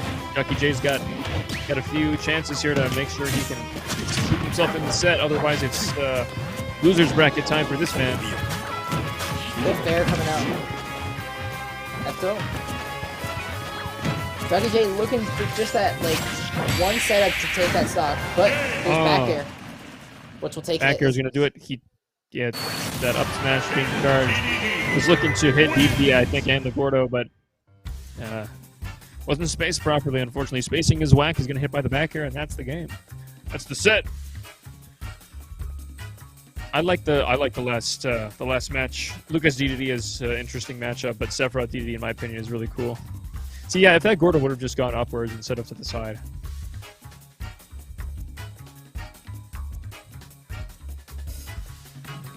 It looks like we'll be seeing Medusa versus Hime coming up in Winners Finals. Is that the next match we're going to be doing on stream, or? Maybe? Let's see, we can choose between that. So we got Medusa Hime in Winners Finals. The winner of that will advance to Grand Finals. But in quarters, we have Harkenstone and Toast and Butter that have yet to mind. play. We're Jockey J Bulbasaur. Two. All right, looks like we're going to pivot over to Losers Quarterfinals. We're going to take a look at Harkenstone. Harkenstone versus Toast and Butter. I've actually met Toast and Butter in real life. He's kind of a cool dude. He plays a lot of different characters. Cloud, Sonic and Joker, Cloud mostly. is one of them. He plays Cloud too, though. I Sonic, Joker. Don't think I've seen the Cloud in bracket. Maybe, but Toast and Butter is most known for being AZ's best Sonic. Yeah, he's a great Sonic player. Which means we have Sonic Pac-Man. So if you don't mind, I'm gonna go take a nap. Have fun. Oh boy. Alright, everyone. I'm gonna start reading the War and Peace. Hopefully we'll be done. We'll only have to read the book twice before we're done with the mat. Alright. Sun Tzu, The Art of War. So did I tell you that I've actually read part of that?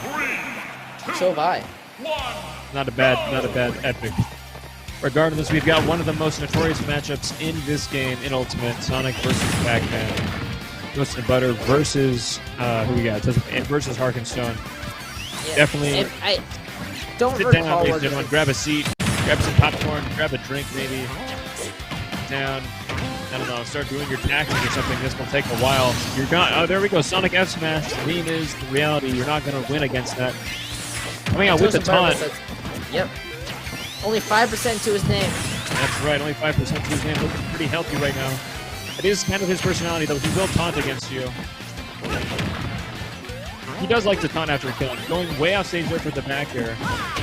Looking for that F smash. You don't win against Sonic F smash. These forward airs doing numbers here. Arkansas doing his best to try and set up the out, to try and set up the Pac-Man Fortress with the hydrant and the items. Toast and Butter trying to speedrun this set. Yeah, I mean, maybe he has somewhere to be. Maybe he's got a reservation somewhere. Just kidding. Goodbye, 3-1. Toast and Butter, again, maybe trying to speedrun this, looking for a world record. Wow, interesting punish there, going for a charged up spin charge. Okay, gonna get hit by a back here. A little too aggressive there. Yeah, it's alright. He's still got one stock advantage, though. That back air, interesting. That was a really weird interaction, man. I haven't seen back air hit like that before. Yeah, See, it happens quite a lot. Even when he could have gone for that backdoor there, he decided not to. He really loves these drive-bys. That's what Sonic is best at. He's really the drive-by shooter type of character. At 75%, Arkansas has been accruing these percents faster than the United States accrues national debt. The roll, you could have had a bigger punish on that one.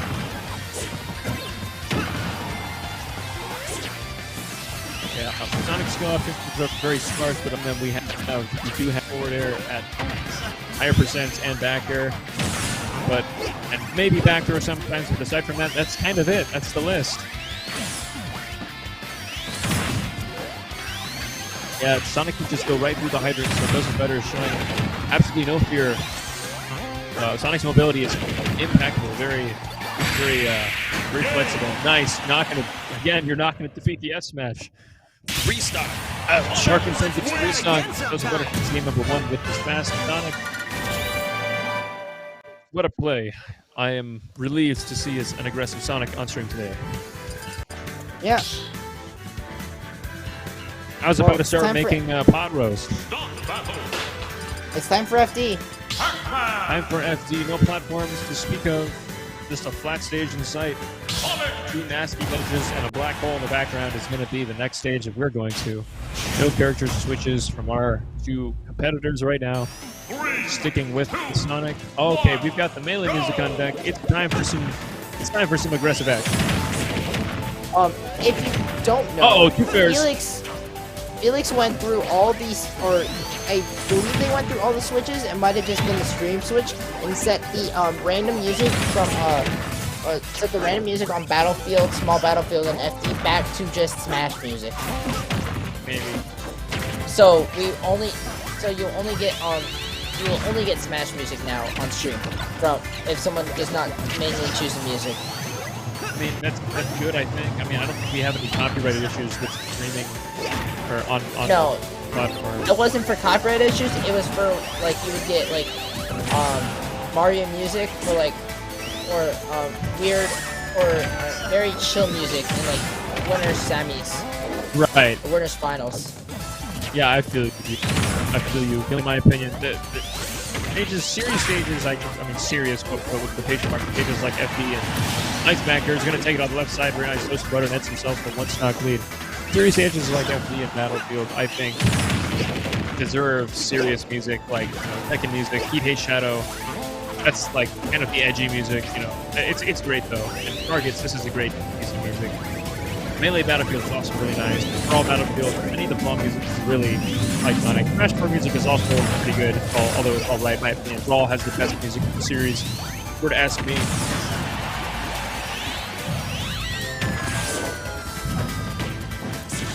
Toast and Butter looking at a more aerial here approach here, using both side B and down B to approach from the air.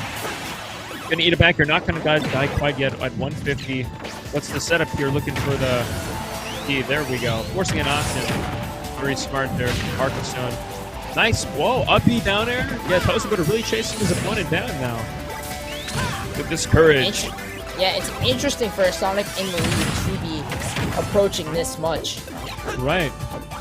Hey, he's doing a lot of. Uh-oh, he gets hit. No punish Arkansas wasn't ready for that. Oh man, nice punish on the grab there. The grab with 177. Listen, Butter still at 3 stocks, still looking very dominant, very confident right now. Arkansas just trying to keep up. Doing a little bit of extra charge to call it the spot that after the grab. Gets chased by the fire hydrant. Come on, step it up, he says.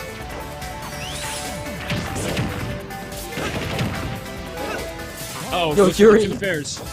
Yuri with the feeling that everyone's watching the set. Just never mind, someone actually spear ran a stock. The set ain't gonna take 30 minutes. I know this is gonna take more like, I don't know, 5. Wrath versus T. Yeah. No, That's 5 funny. to 10, depending on the game count. This is not bad. I was just talking about F-Tilt with Zekrom Ascension. Sonic really see people use it, but it is, I guess, part of the kit. Grabs the fruit, goes off stage. Oh no! Oh man! That's a clip right there. That's a huge. Wasn't able to get the proper angle on that, so we couldn't get the. I don't remember if Sonic that was the intended angle for a down air, Yeah, I don't remember if Sonic Spike sent at any angle though, because just by sending straight down, Pac-Man will always just go back. Right. I think it sends down at the angle he travels. I think it's kind of like Ridley. F Smash is just coming out. They're a dime a dozen. You will not beat them. On a quick punch, 2-0 up, and the losers 400 final set. But this is best of 5. So hard. So hard to one game to prove himself.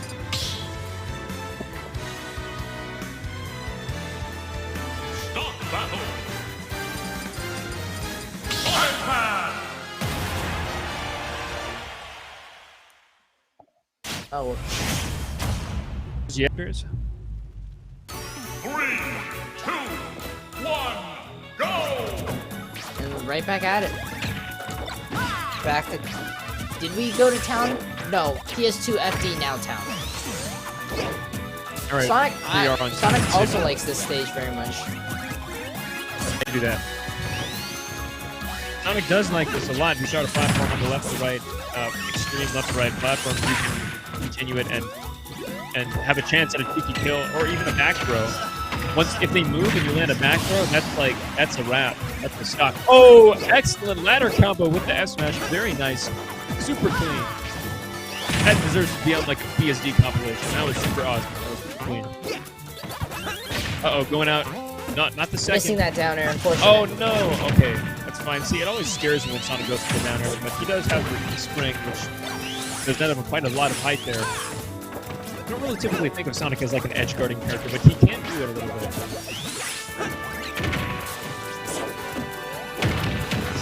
Nice back air. Oh, but pecking shenanigans. No attack coming out. Ramford's going to save him though. Going to roll right into that spin charge.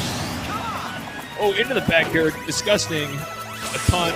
A little bit of a pop on Toast Butter and Hearthstone feeling themselves a little bit in this last match here. Nice. More bread and butter is coming out. Arkansas is not really getting a lot of time to charge up for the optimal fruit with a Galaxian or Repel setups just because not having any time to breathe. Toast Butter's just literally hunting him down like a dog. Still even though. Hunting him down like a werehog if you don't mind the Sonic pun. That was a good game, despite what people say. The day sections were good. I also like the night sections. Here's the thing. Almost all games are good after 10 years with the people that grew up with the game. I did not grow up with that. I actually played it way later at my friend's house several years after it came out. Yeah. Well, it was on the Wii nonetheless because it had the motion controls and whatever. I do remember. Oh, nice down smash. Going to read the roll. Yep. Perkins are up a stock for the first time, or not exactly the first time, but for one of the firsts in the set. Yeah, for the set. Oh my goodness, going for that up B, very risky there. That'd be super flashy. Also, I don't think did punish that the bump homing attack that has a ton of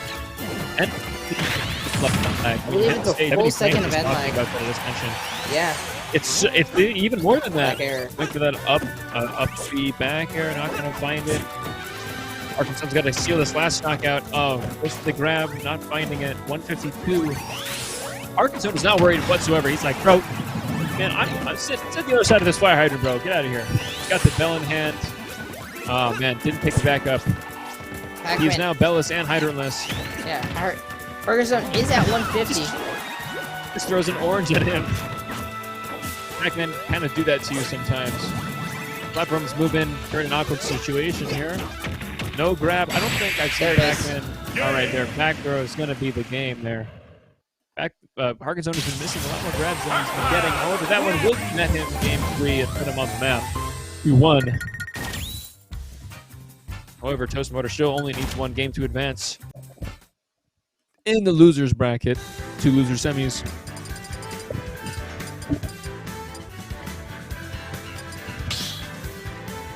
Running it back to PS2. Run it back, they say. Run it back. Salty run back.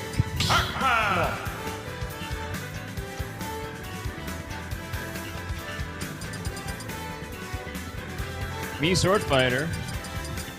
Lucina. All right, we got a Lucina pick. One of the more solid characters in the game. Very consistent. Although my only complaint is that she has no sauce, but she does get the job done.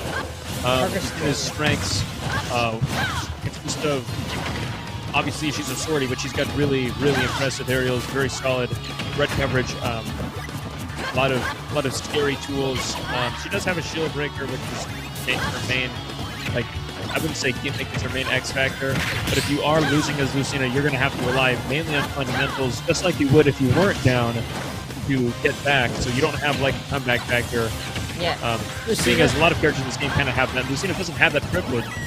Lucina is very much a fundamentals character. I like to say there's 2 funnies characters in this game. And that's Mario Wolf. and Lucina? No, Wolf and Lucina. Wolf? Yep. I mean, I'm learning Wolf right now.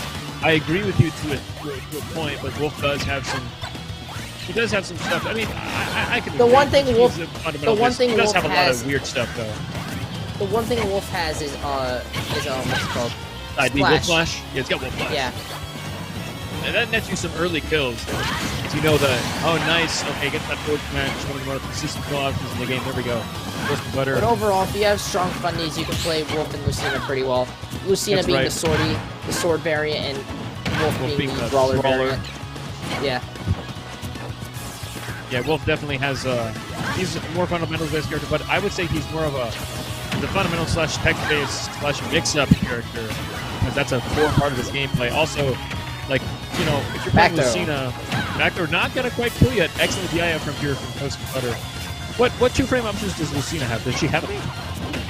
Down to S smash, and then obviously counter. Counter. Oh no, 2-framing. I mean, I guess can counter really 2-frame? I know you can drop down counter. All right. Well, okay. If someone say a Richter pokes through the stage, right, that's you can true. counter it. That's true.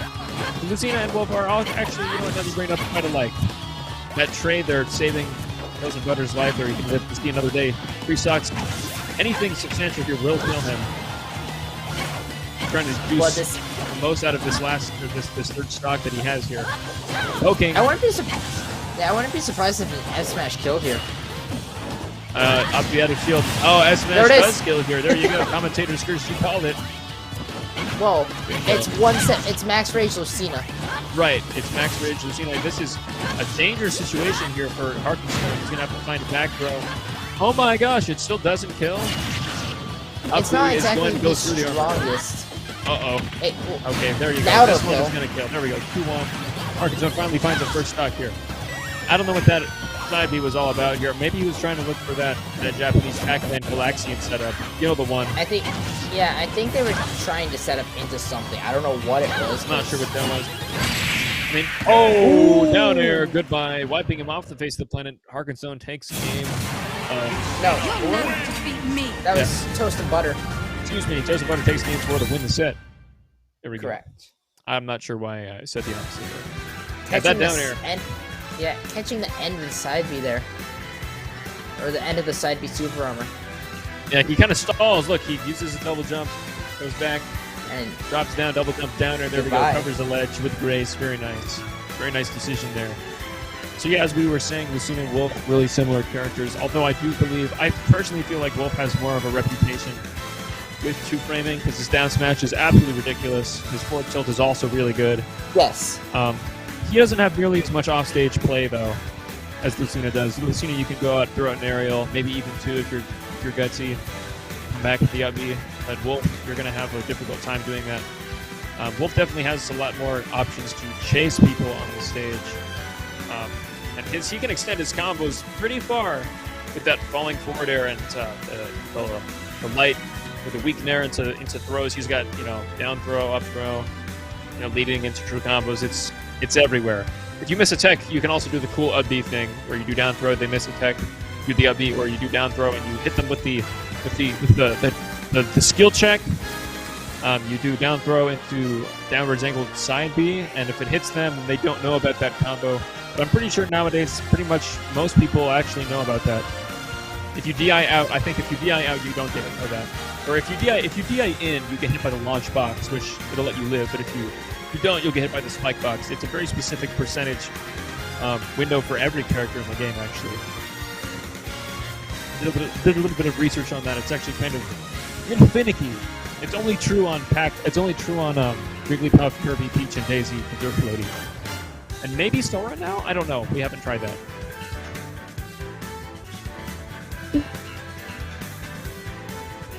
Alright, so Toast and Butter will advance to loser semis.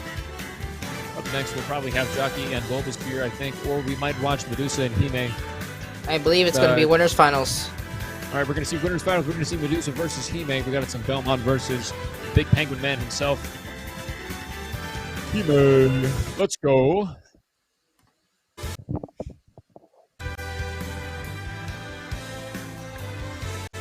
There you go. Medusa on your bottom and Hime on the top.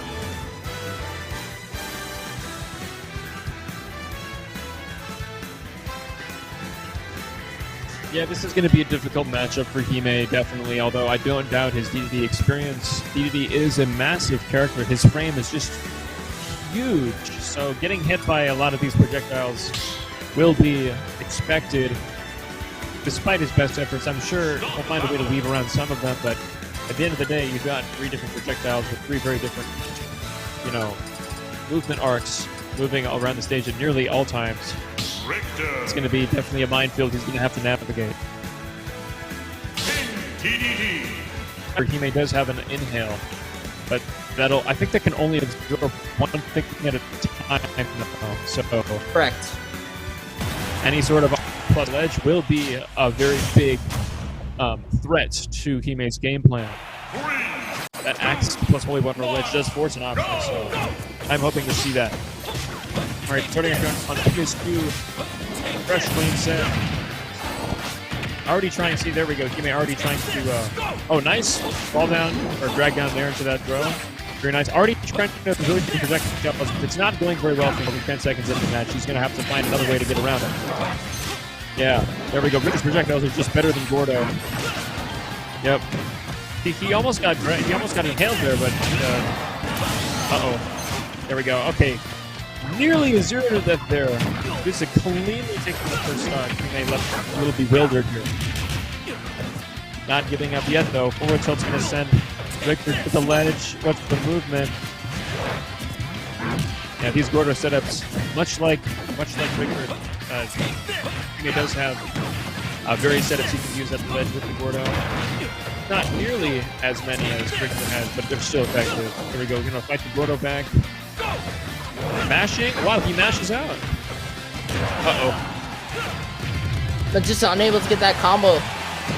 Trying to down air backstage and getting punched with an up air. Not dead yet, though. Man, almost. Medusa not learning the lesson just quite yet, being a little bit defiant here, kind of continue using back air to come, down air to come back to the stage. He's going to set up this edge guard here with this axe. Very nice. It's better. I think that was a good option there. Hime decided to just take eat the boomerang and jump and take a small amount of damage rather than risking getting hit by a larger setup. Nice. Getting back to stage. Nice. Low profiling, going underneath the Gordo with that down tilt. Up, he's going to just tap Hime just a tiny bit here. All right, here's the setup. Oh, nice dash up throw. That's gonna not do it just yet. All right.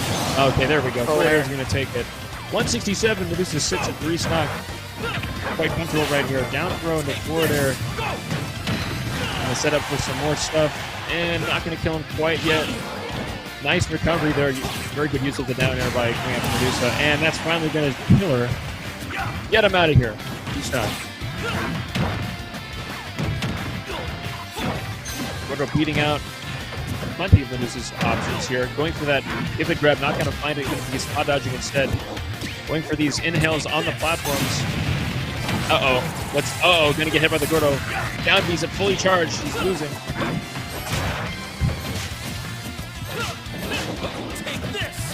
May trying to push his advantage as often as possible if you're going to get hit by that cross. Oh, nice. That was almost a full combo. But is it not nearly having a nearly as advantageous state as last time, but still nonetheless in the lead here. Only one strong setup is going to lead to an advantageous situation off stage so they can edge guard. The axe, there we go. Don't sit on the ledge for too long, he'll get hit by the axe. Gordo darting his way back on the stage. Just missing the forward air. Nice. I like how he is making a path for him back to stage. Okay, on the ledge. Good Gordo. Interesting Gordo stick there. Yeah, it's going to protect him on the ledge there. He can't go up and challenge it himself. Not going to do too much, though. He's going to still get hit back off stage. What's the movement here? Okay, forcing an option. There we go. The grab, that's going to do it for it, though, just like I said. Goodbye. Exactly. There you go. See how powerful of an option that is? It didn't even hit him. That wasn't the point, though. Let's take a look. Forward 2. You got forward tilt off stage, right? It's the boomerang. There goes. Here comes down the axe. He's got to get back up on stage. There you go. Forward throw. Goodbye.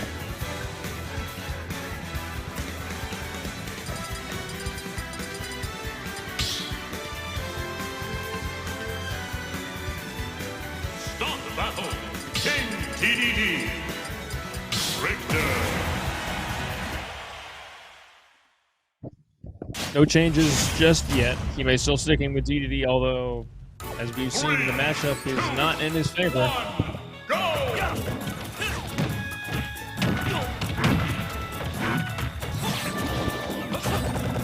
Back now we're on Town and City here.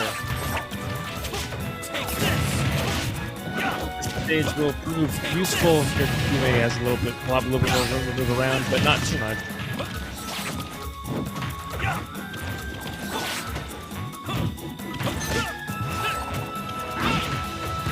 At the same time, this will have full range to use up tilt and up air to try and even up smash to try and take a lot of aerial space. Yeah, sorry about that black ground there. But that's all right. I'm back. You're back. What's up? Just a good edge guard. He may like that the axe stage. is going to cover that. Yeah, he may like the stage for the good opportunity to just follow up in the air and the fact that DDD just has the ability to just shark underneath the ledges here really easily. That's right, both of these characters can shark pretty well. Interesting Gordo interaction. There we go. Teammate at the ledge. At this percentage, he's going to have to start choosing options faster because his invincibility will run out. Uh-oh. And hit by the Gordo. Going to die off the side there. He may take an early lead here in this game, too. Yeah, good pair on the axe. Didn't get anything off of it, though, because of invincibility, other than the fact that he got away scot-free. No shield damage or anything. Look at that slow Gordo there. He's going to try to put up a wall, but he's going to get hunted for it anyway. 173. Not dead yet. Kind of a not quite a sitting duck. There we go. Up tilt, not going to do it. 185. He is a heavy character. There we go. Forward tilt will actually do it here, resetting the stock count back to even. All right, rapid jab out the side. What's the move here? Going back onto the platform. Read the roll with the Gordo. Gordo again, unable to follow up. He may just waiting. Oh, nice patience there to waiting out the holy water. Yeah, the cross boomerang is going to be one of the best tools that Medusa has here to try and Buy yourself some time. Nice air spike. He's going to net him a little bit of damage. Not going to lead into too much, though. There's relatively even. Air. Uh-oh. 2 up airs. Can we get a third one? Try to get it F tilt there. That back air gets shielded. You're going to get punished for it. Hitting these slow Gordo walls doesn't mean anything to a Belmont. Uh-oh, he's going to hit the grapple. Yeah, there you go. No jump left. Oh, no. Gloves up the recovery. Instead, he gets back aired. Uh-oh. Medusa has this tiny lead here. Let's see if he can run away with it. We add some extra credit onto it. Make the deal a little sweeter. Uh-oh, get hit by a Gordo. 165. Richter is not as heavy as Zeddy. One of the heavier characters going to land a backer. Okay. Oh, man, that was totally going to hit the ledge. Hits the F smash regardless. Playing very carefully right now. Oh, takes a bet going underneath the Gordo. All right, that Axe Force is an option here from the stage. Nice roll in. Not going to die. Great DI coming out here. Oh, no. He's going to get hit by that Niner. Is not going to clash with that Gordo. One knock apiece. Unable to bounce off the Gordo. He's trying to... Maybe he might want to look for an inhale gimp or something. Trying to Belmont's recovery on stage. This is very good. Feed to the top platform. Nice movement option. Down air F. Or down air fair. Unable to get the up B. Just looking for, Medusa just doing a good job here. Just looking for arrows. No way. Oh my gosh. Hello, Yeet Smash. 66%. What was that? He takes it. Great. Just absolutely highway robbery. Just steals it away from his opponent at 66%. What is this? Was even less than that because that was the percent after the dash tag hit. 46%. Reading splat and wow. Even with good DI, he just absolutely steals it. That was despicable. That was awful, bro. That was disgusting. I wouldn't be too happy about that. But we're going to small battlefield now. Alright, we got our classic Smash Ultimate Battlefield music. The set is even at one game apiece here. After that devastating, just absolute steal. That's I'm gonna be remembering that for a while there. Nice. Tries to challenge the Gordo with that nair though. Doesn't do quite enough damage to redirect it though. There we go. Medusa doing a job of trying to put his opponent, or trying to put her opponent in the corner. Uh-oh. Yeah, there he goes, the meaty. That's super unsafe if it's blocked, though. All right, it's going to get up there to an... there we go, up kill. Forward air. All right, now it's even once again. There's that lead that Hime just had, that he made for himself. It's kind of evaporated. Ooh.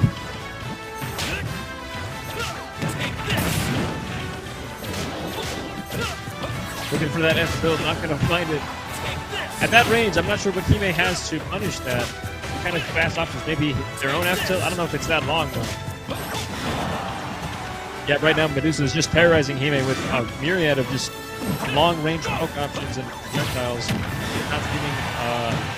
Not finding a way in just yet. I like that use of the down air recovering. All right, wait out the down smash. It's very intelligent. Oh no, looking for that forward air. Whip it good. The classic. I had to say it. I'm sorry. Get back there, and we're back at square one.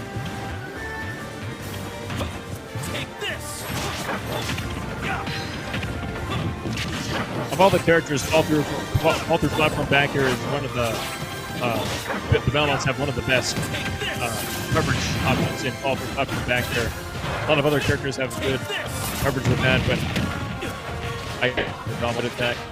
Not because we don't expect it, just because of how far it goes, and it covers basically the entire length underneath the platform. It doesn't matter where you are, you'll probably get hit by it, as opposed to other backers that have like a sweet spot. Nice. Yeah, Medusa, if Medusa can read or predict when Hime will throw out the Gordo, she'll be able to reliably challenge it and most likely beat it most of the time, which is what we're seeing happen here. Especially in this stock here, just running away with it. Nice, smacker. Medusa has had enough of this absolute absurdity that was the last game, going for 3 down airs in a row. Going sicko right now. Nice. Predicts the Gordo there. Gets into F tilt. Get away from me. Get off me with that nair. He may just struggle to find an opening. But it's doing her best of not letting him in. Uh-oh. Here comes trouble. Oh, wow, and just falls to his death. Medusa takes game 3. That was fast, a lot faster than the last game.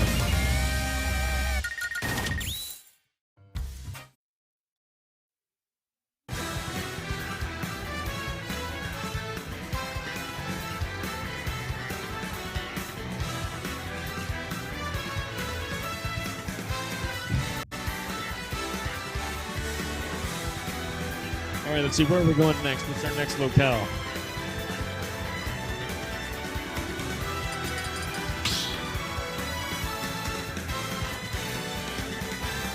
Start battle. Richter. Not switching out characters. We're riding Ride or Die. 3, 2, Ride or Die at the end here.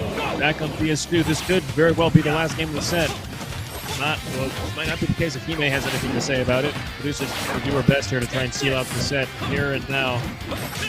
More of this DDD nonsense.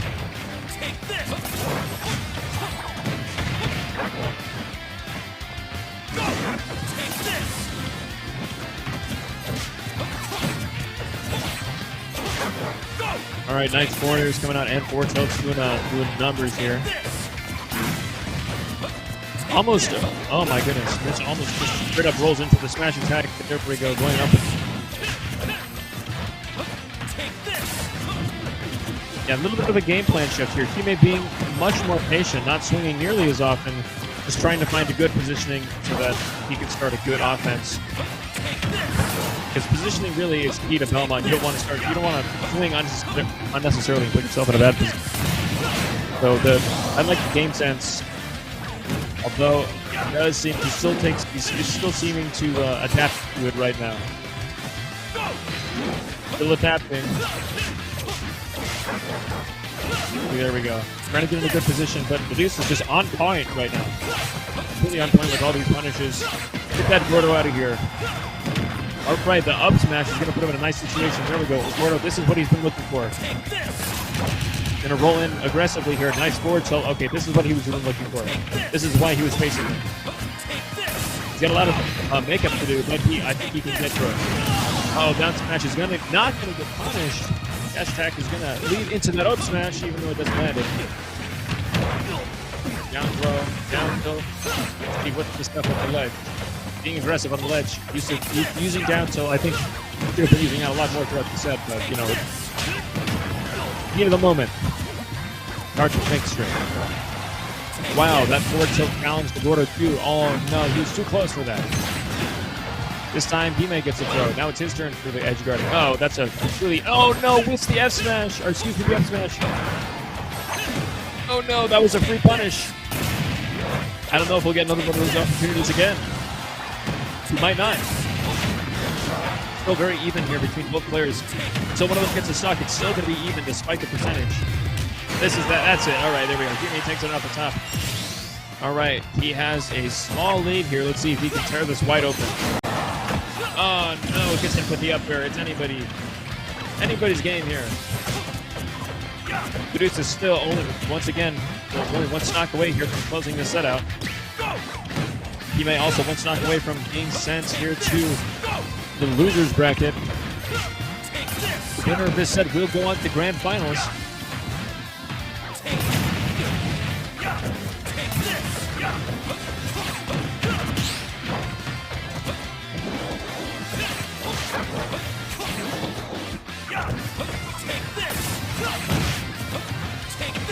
Still neck and neck here.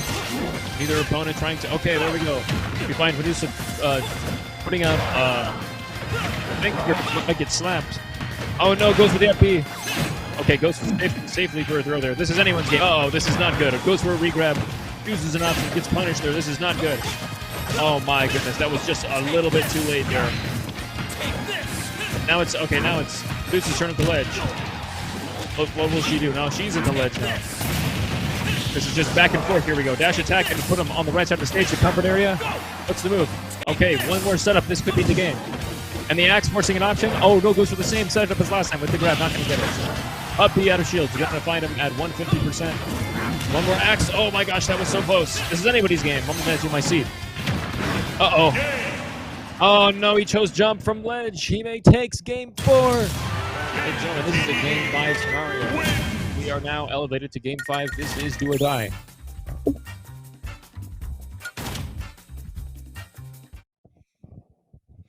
That was nerve-wracking.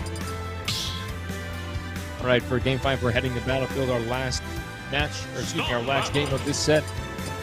Richter. No changes to character, I presume. I don't think so. We ride or die here. He may ride or die with the DDD.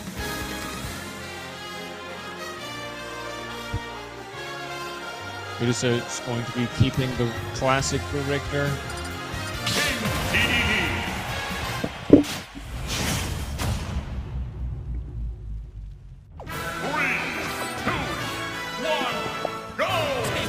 All right, last match of this set here on Battlefield. We're gonna have a lot of items coming flashing as usual.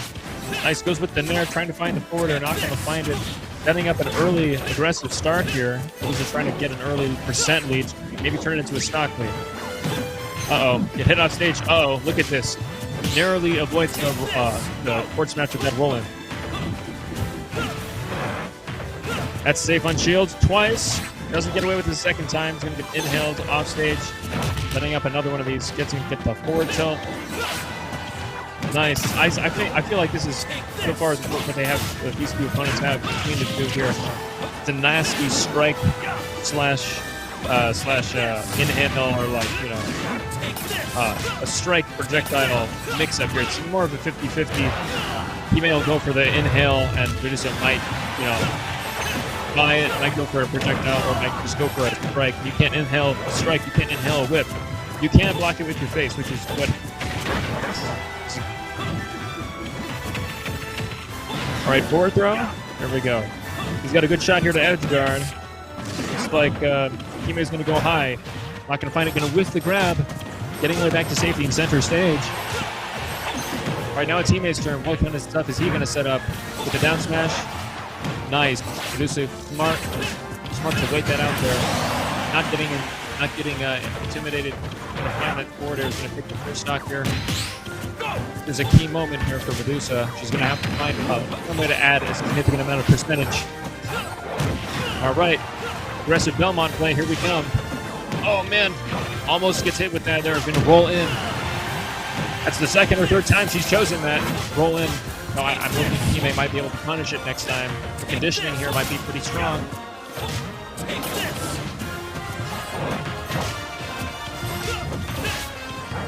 It's forward tilts proving to be Medusa's best ally here. Is Holy Water doing that forward air, very nice damage. 73%, 88%, it's racking up. Hime's got to find an answer quick. Uh-oh! Oh, that was a miss, but that was supposed to be that smash. That was high timing there. Going for the up, going to find it. 177. Medusa playing out of her mind right now, just trying to find an opening. Trying to seal out the second stock early.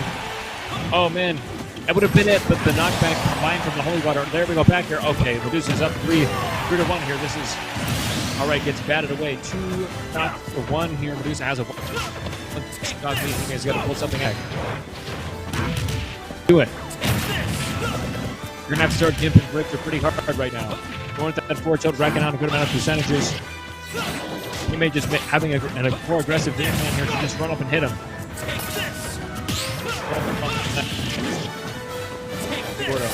Even with the punish.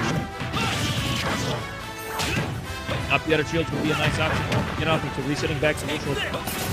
Here. Gordo nonsense. This is still lapping her opponent here in percentages.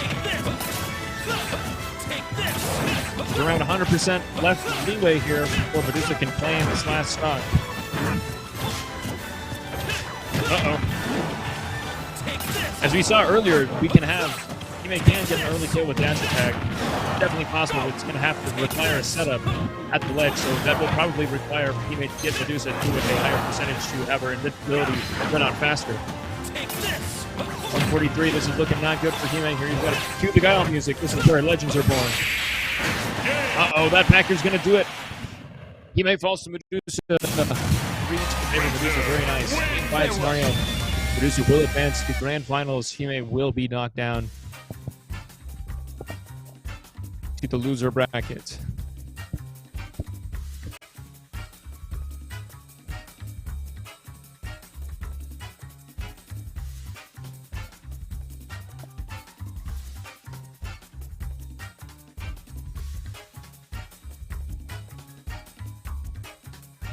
All right, let's see what we have going on next.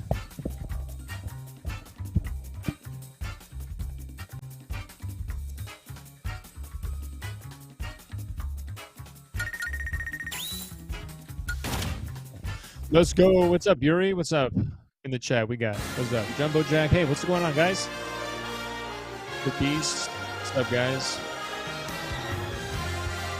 Hey, congrats on your top 8 finish, Jumbo Jack. Ascension, that was epic.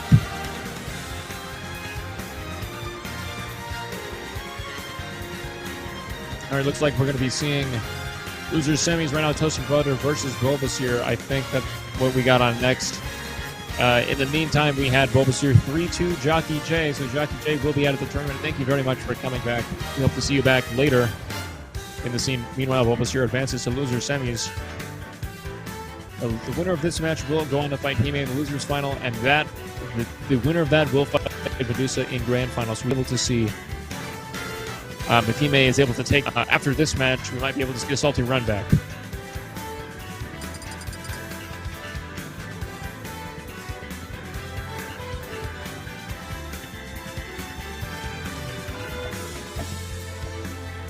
Let's see, we're still setting up here.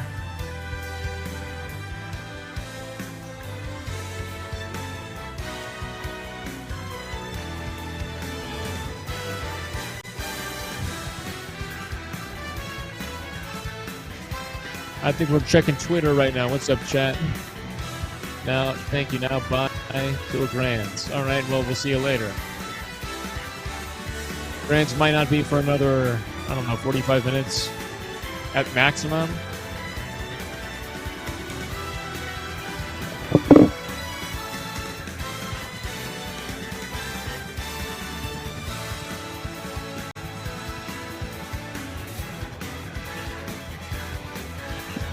I'm going to log in with my Twitch account here so I can calculate.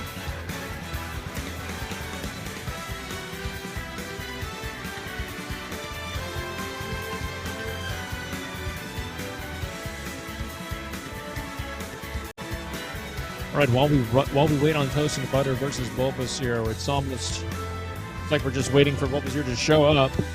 Toast and Butter is sitting quite comfortably right now. I wonder what the game plan will look like. Toast and Butter probably going to be going with the Sonic and/or Joker. We did see Bulbasaur whip out a character or two. And here he comes now.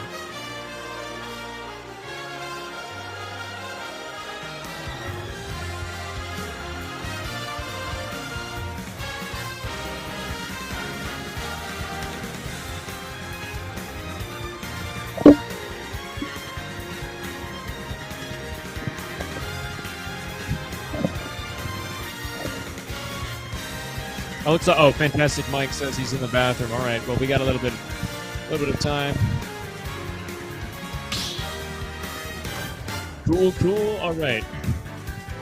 So, while we wait, I'm just going to talk once again about Surge. We've got a little bit of different event going on in January. I can't believe, as the year comes to a close, we're preparing for our first tournament of the next year, which is Surge is going to be on January 8th, 2022 in Phoenix College. We've got $600 in prizes. It's only $5 to enter, so I'd highly encourage you guys, if you haven't gone to a tournament before, this is a great place to start out. It's for high school or college students only, so no pros, no adults, right? Just the cool kids, and basically it'll be a good time. It'll get some well-needed experience. You win up to $600, which in high school or maybe even college for college students, that's a good amount of money. So I want to see you guys there on January 8th. Go to smash.gg/search for more information. And now, on to our loser semi-match.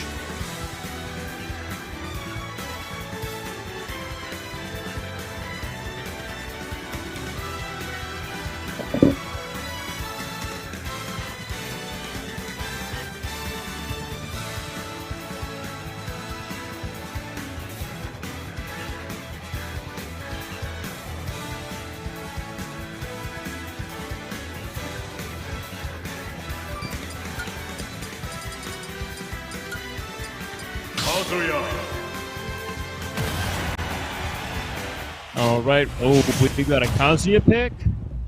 Oh man. All right. Toast and Butter versus Bulbasaur. We got a Kazuya on deck. This is a very interesting looking matchup. Kazuya not being the fastest fellow, not the sharpest tool in the shed, but man, does he hit like a train. So this match will be all about Bulbasaur trying to track Sonic down and just absolutely punish him. Already 40% on the board, only 2 hits. Sonic can do, Toast and Butter can do as many drive-by shootings as they like, but they're not going to match the raw power of Bulbasaur and Kazuya with the hard-working man simple combo. That F smash, there's a new player in town. It's called Side B. Go right through you. Oh, dragon uppercut to challenge that pin dash there. Man, just an absolute slugfest so far.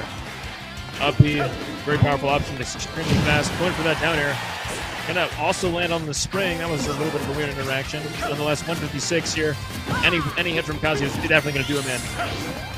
I think he might try to be saving that Rage Art. It's an armored move. Maybe looking for try and get some easy damage on the next stock. He's gonna lose it soon. Okay, he goes for it where predicts the spin charge a little too early. He's gonna stall off stage. Second Rage is about to be gone when he gets back.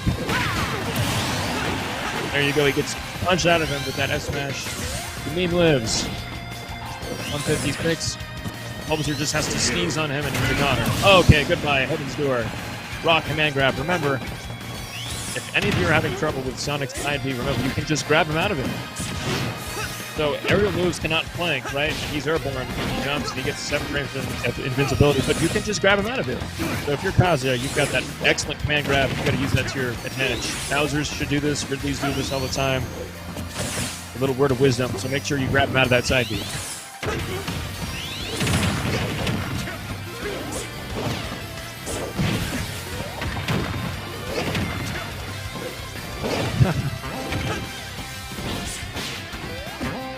Uh-oh. Bulbasaur looking at a higher percentage here, but it's not really going to make that much of a taking Rage back on deck. The X Factor is in full play. Goes for that command grab, doesn't find it, can get forwarded off stage. Wow, Toast and Butter definitely going super deep. And it's going to pay off. Bulbasaur's going to die off the side. Yep. Bulbasaur just opting to hide and shield there, just playing it safe. Not trying to try his luck here, trying to grab the spin dashes just yet. Uh-oh, 2 forward airs. Is he going to go for the backer? He does. He doesn't quite find it. Uh-oh. No options left. Up B. Okay, he's going to get back to stage. Nice side B. All right. A simple kick to the head is going to send him off stage. That could have been a lot more, but safe option is a safe option. Tries to find a side B again. Toast and Butter's wise, though he's not going to be tricked more than twice on that one. The shield's going to get whittled down here. Toast and Butter sees that, and he's going for more and more drive-by setups more frequently to force Bulbasaur to approach here. Very great. It's a great idea. Uh-oh. And the side B is going to have to start looking for a new method to engage here. Not working out like it used to. Tekken Rage is back on the deck. Once again, an option. See if you can try and grab him out of it.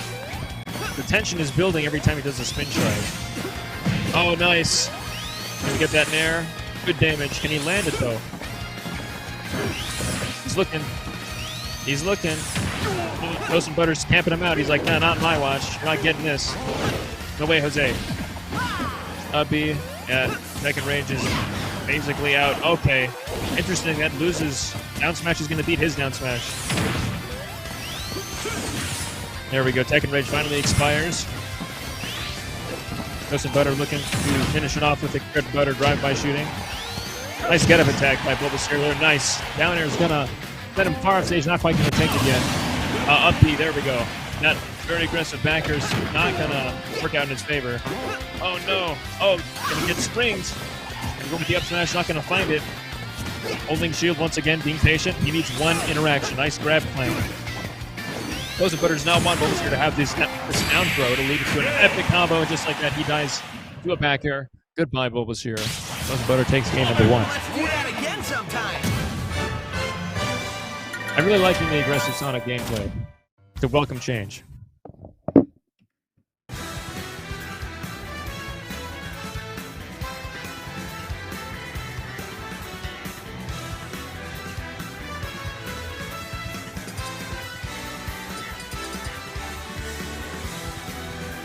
Hovering over a green hill zone. I wish that stage was good. That stage is awful. I'm also surprised that now that the final roster of Ultimate has been chosen in this concrete, we only have one Sonic character. Sonic is like one of the first, third-party characters to come into this franchise, and I'm still surprised we don't have another one. Like no Eggman, no Shadow, no nothing. Regardless, we got Final Destination. It's like 3DS music. Still a great choice of music. I don't think it's good as Brawl though. Oh, no tech! Oh no! Oh man, he dies at 46. Toast Butter finds it early again from Bulbasaur. I wouldn't be too happy if I was him right now. Might go on the offense. Might see a little bit of tilted play here. It's an awkward situation you put him in. Nice dodge. No nair. No side, but either not going to panic and you get a forward air instead. 2 forward airs. Toast Butter's really been going nuts with that today.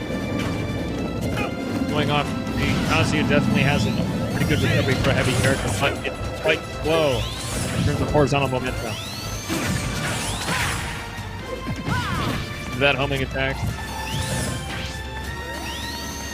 Yeah, Sonic's game plan, especially from Toast Butter, really just consists of a bait and punish missile. Bait your opponent to try and challenge your spin dash, and when they do, you punish them or you fake them out. You do something else. They're whipping the Heaven's Door, Rage Art. Oh man, waiting for his approach, very smart. Toast Butter's just going to F-smash his opponent. Only sitting at 63%. Bulbasaur, okay, looking to get a combo started. If he doesn't hit cleanly, he's not going to pick him up. Looking for that Dragon Uppercut, not going to find it. Bulbasaur's really going to need to challenge these options in a more cohesive manner here if he's going to want to stay in. Oh, front kick, goodbye, just a classic boot to the face. Bulbasaur stays in the game. Uh-oh, 2 back airs, 3 back airs, goodbye.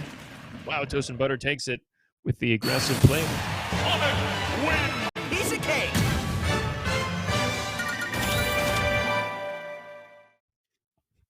That was kind of schnasty. Look at this. Dash attack, we got 1 back air, 2 back airs, goodbye. You only need 2 of them. 88% Kazuya is a heavy character, but he has to obey the same rules as everyone else. All right. Toast and Butter is up 2-0 in this set. We might see a quick 3-0 victory. Or will Bulbasaur turn it around here with some epic Kazuya combos? Back here on Town and City. This should be a stage that people go to at the end of sets. Nice parry. He's not going to net him too much. He's going to eat a grab combo instead. There we go, Bulbasaur. Okay, see that? Toast and Butter baited out a down air there from him. Okay, finally finds Heaven's Door. Nice. And then get on this command grab grind. He's going to have to land a lot more if he wants to stay in the game here. Step in the right direction, though.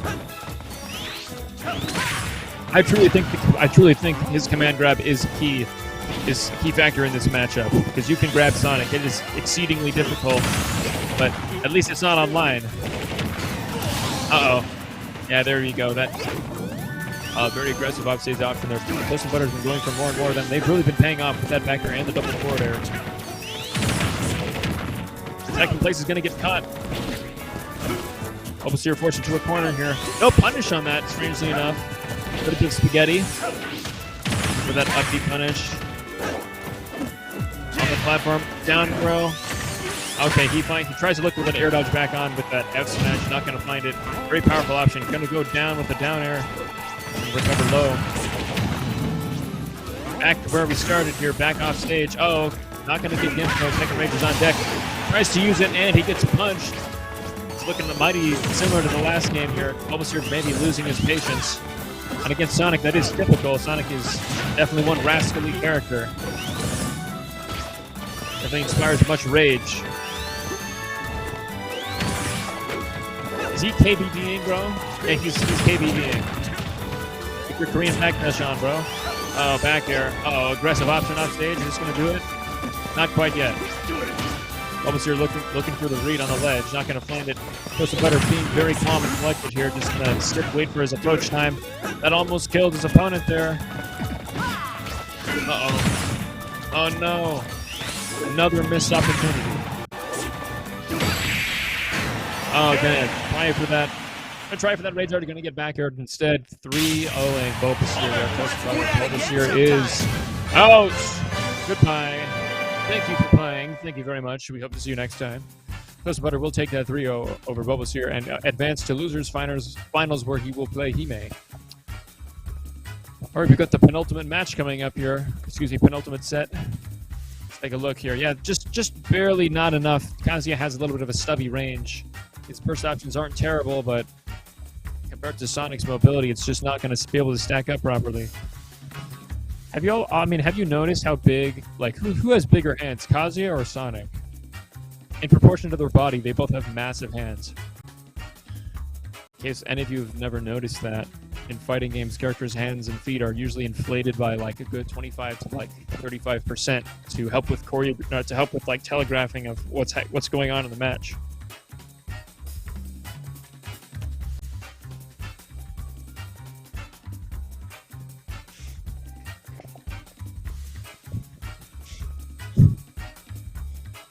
Let's see what we got next.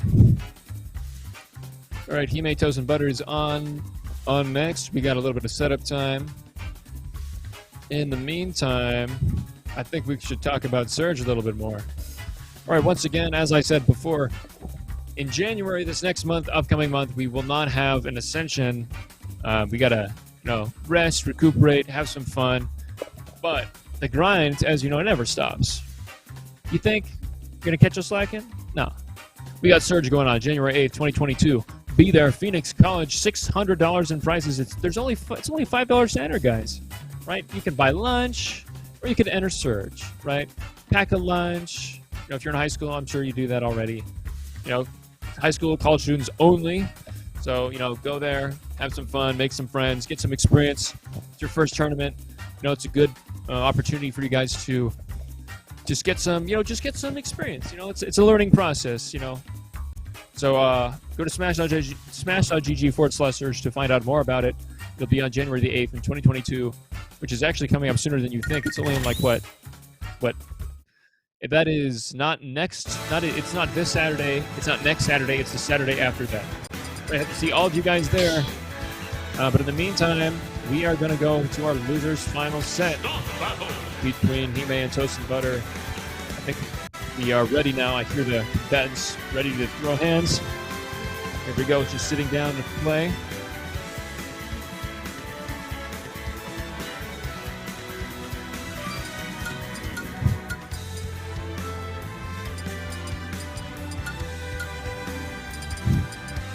As expected, we'll probably get some classic DDD action here from Hime and some Sonic action from Toast and Butter. This is a very interesting matchup, not only because obviously DDD is huge, but he can kind of contest Sonic because he doesn't have to win too many times to win interactions. Sonic has to win, on average, if you ask me, roughly 2 times the interactions as DDD, just because DDD has massive hitboxes. But also off stage, you can kind of terrorize DDD, even though he has a lot of jumps and an armor. Sonic has great mobility. With that being said, we will begin here. These are semifinals. This is a best of 5 set. Keep in mind that with Sonic, but this Sonic is not like any other Sonic. He's one of the best Sonics in the state here. Toast Butter plays very aggressive Sonic, already racking on 57% Hime. Used to is always a comfort pick stage. I don't really think this benefits either character too much.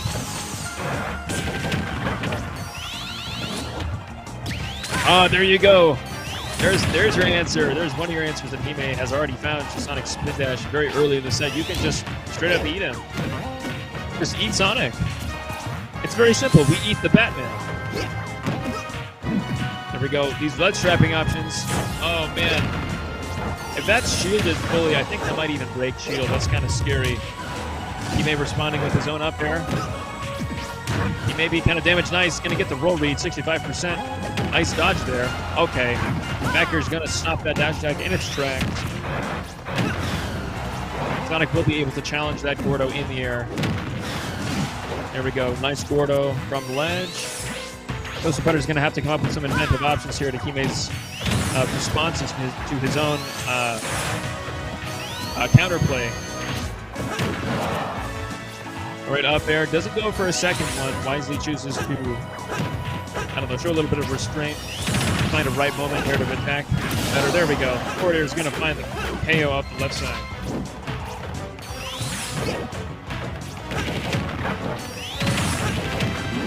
Nice, he gets the roll in. That's the second time today he's gotten that spin dash. It's nothing too spectacular, just because, like, you know, it's Sonic's bread and butter, spin dash, forward air, spin dash, up air or something. But the fact that he can kind of set it up in advance and still get it is quite remarkable.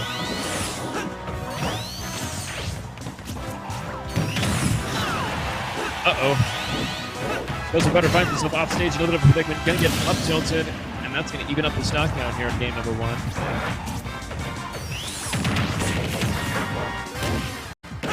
Nice, responding with his own forward air.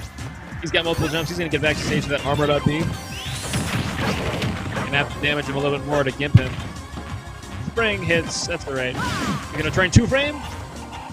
Yeah, it runs all the way back to the other side of the stage. There we go. All right, off stage once again. Going for a more aggressive option with forward air. Doesn't quite kill just yet. Oh, wow. Up B back air. Holy cow. There we go. Toasted Butter finds himself in a one-stock lead here already early in the set. Aggressive game plan really coming out here. He may find it exceedingly difficult to pin Toasted Butter down at the ledge. He is trying different options though. There we go. He does use the up B and try to come back on the stage to try and plant him into the ground. Might use it a few times. So far it hasn't worked too well. Another bread and butter coming out. It's just so easy for Sonic to land these combos. I wouldn't call his kit cohesive. I'd call it very rinse and repeat. But you know, if it don't work, actually it kind of don't work. His kit is a little bit repetitive. I'd say fix it, but it does do its job. Nice. Times that. Yeah, that was either a missed time by Hime. Oh, nice. Toasted Butter again responds to that dash attack with the back air.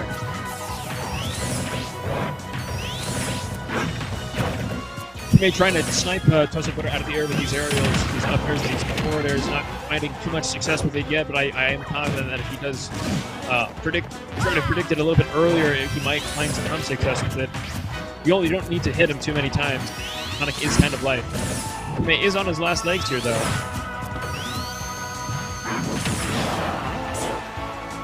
Oh, going for that very gutsy up E forwarder. Not going to find it, though. Toasted Butter doesn't really have too much incentive to not go for them, though, because it's hard to punish him for doing that. Uh-oh. All right, gets the roll there. Oh, nice. Finds the F-tilt at the ledge. Very nice. What's the setup here? Not going to go for the back two. Uh-oh. Up tilt, and he's going to unshield, and he's going to hit by that forward smash. Toasted Butter takes game number 1. Let's do that again sometime.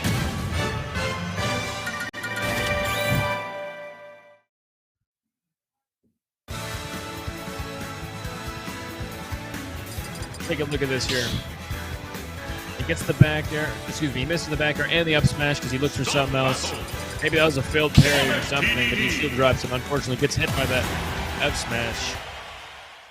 It is a meme, you know. It is a meme. Sonic do be having that massive hitbox. All right, here we are on Kalos. This is the first time we've seen he may go to Kalos. Right off the bat, Toasted Butter is saying, "I don't really care what stage it is. I can still spin charge." Is that I can still spin charge forward air you. It doesn't matter. I can rack on some percent. He might finding an inhale setup already. That was a really deep air dodge there. Come back on his stage via the left line.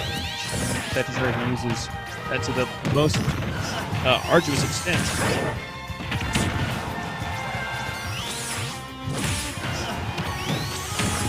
Nice, that was a meaty backer to just put it in there.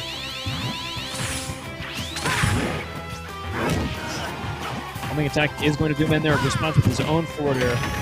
Putting up a fight now. Refusing to be bullied here by Toast and Butter. Nice. Low Gordo will buy him some time at the ledge. Oh, that actor was just going to slap Sonic out into that church cathedral there. I love this stage. It looks really cool with this stained glass. Oh my goodness, going for that really early kill there. Well, early in terms of Toast and Butter. He's really playing with fire there for a moment.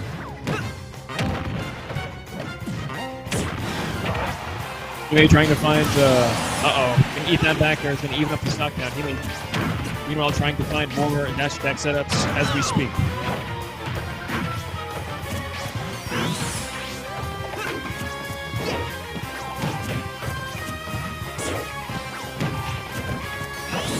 Gordo coming out.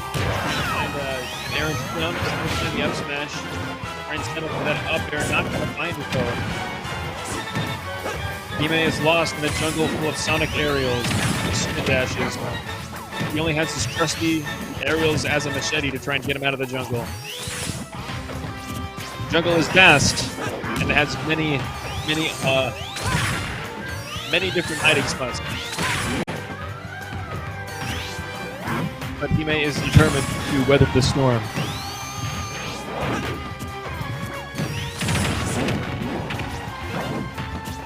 More forward airs coming out, more bread and butter Sonic stuff. There we go, finds the errant up there. Hime looking at only at 72%. Not terrible. Not a terrible percent here to be stuck at as a heavy. Gonna get hit by that the jab stripping. He's tries to go for that inhale gimp. Not gonna find it. Back on stage, what's the move here? Gonna be put at disadvantage. Gonna find his way out of disadvantage with that back air. Going for that forward air extension. What is this, aggressive? Oh, he's gonna find, it's gonna slap him the other way though. Okay, gets hit by the hammer and the Gordo. Hime suddenly turning this game around in his favor. It's been a pretty dominant game so far from Toast and Butter, and he finds it back there, but Hime is going to take it anyways. Evening up the set count, 1-1 saying, I'm not out yet, don't you dare try to pull it away. I'm on Kalos, I like this stage. There you go, gets hit by the hammer and the Gordo. Yeah, Hime just turned it around there in a matter of like 90 seconds. Everything just started going downhill for Toast and Butter, and his calm, patient play. There we go. Look at that bait. Boom, back there. See ya. That big old penguin slap. I think we need a mod that replaces Eevee's model with the Penguins of Madagascar model. I put in like Penguins of Madagascar voice lines. That'd be absolutely hilarious. Why is there only one commentator? Well, because the other one that is usually doing this is actually in the event. Taco Waffle is actually at the event. I think he's been eliminated though.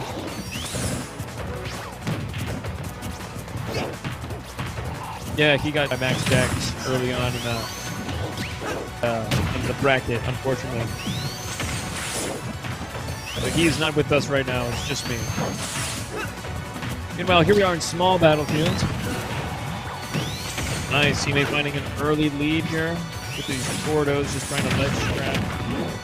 Just trying to get Sonic to the ledge so we can set up his ledge trapping option. Using these up airs to try and challenge him, gets to sit on him. Sonic almost at 100%. Going to challenge it with a back air, some extra damage.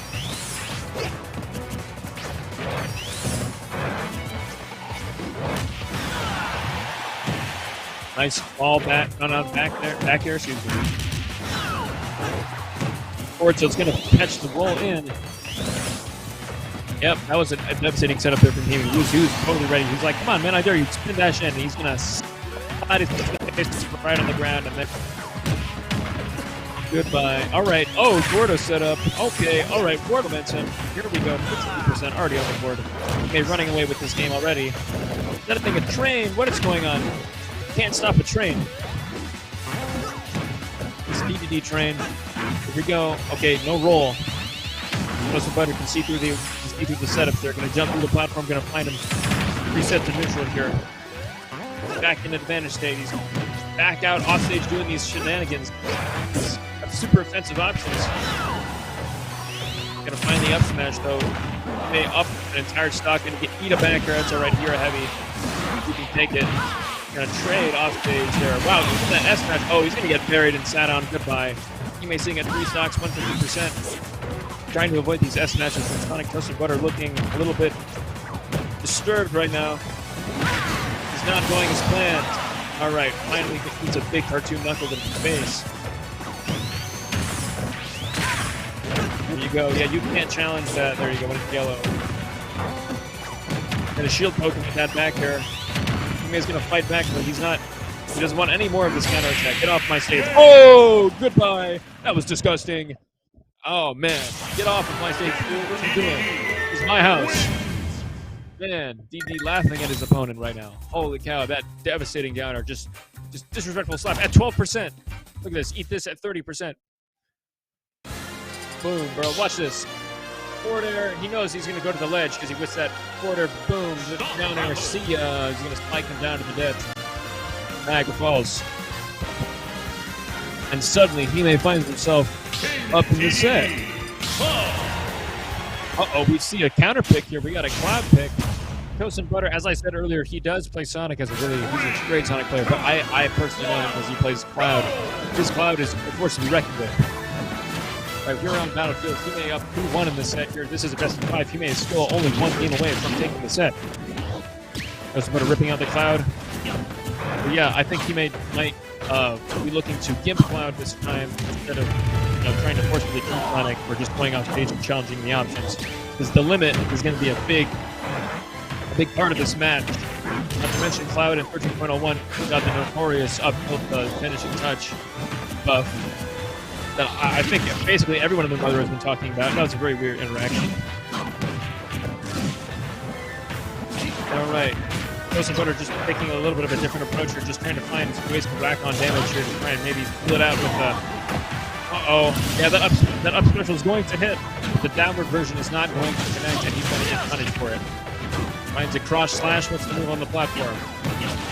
Back here is safe on shields. He's going to be making liberal use of that. But just kidding, he's going to get grabbed instead. Going to dodge in. Toast Butter doing his best to weed in and out of Unity's options. He's got to feel this out.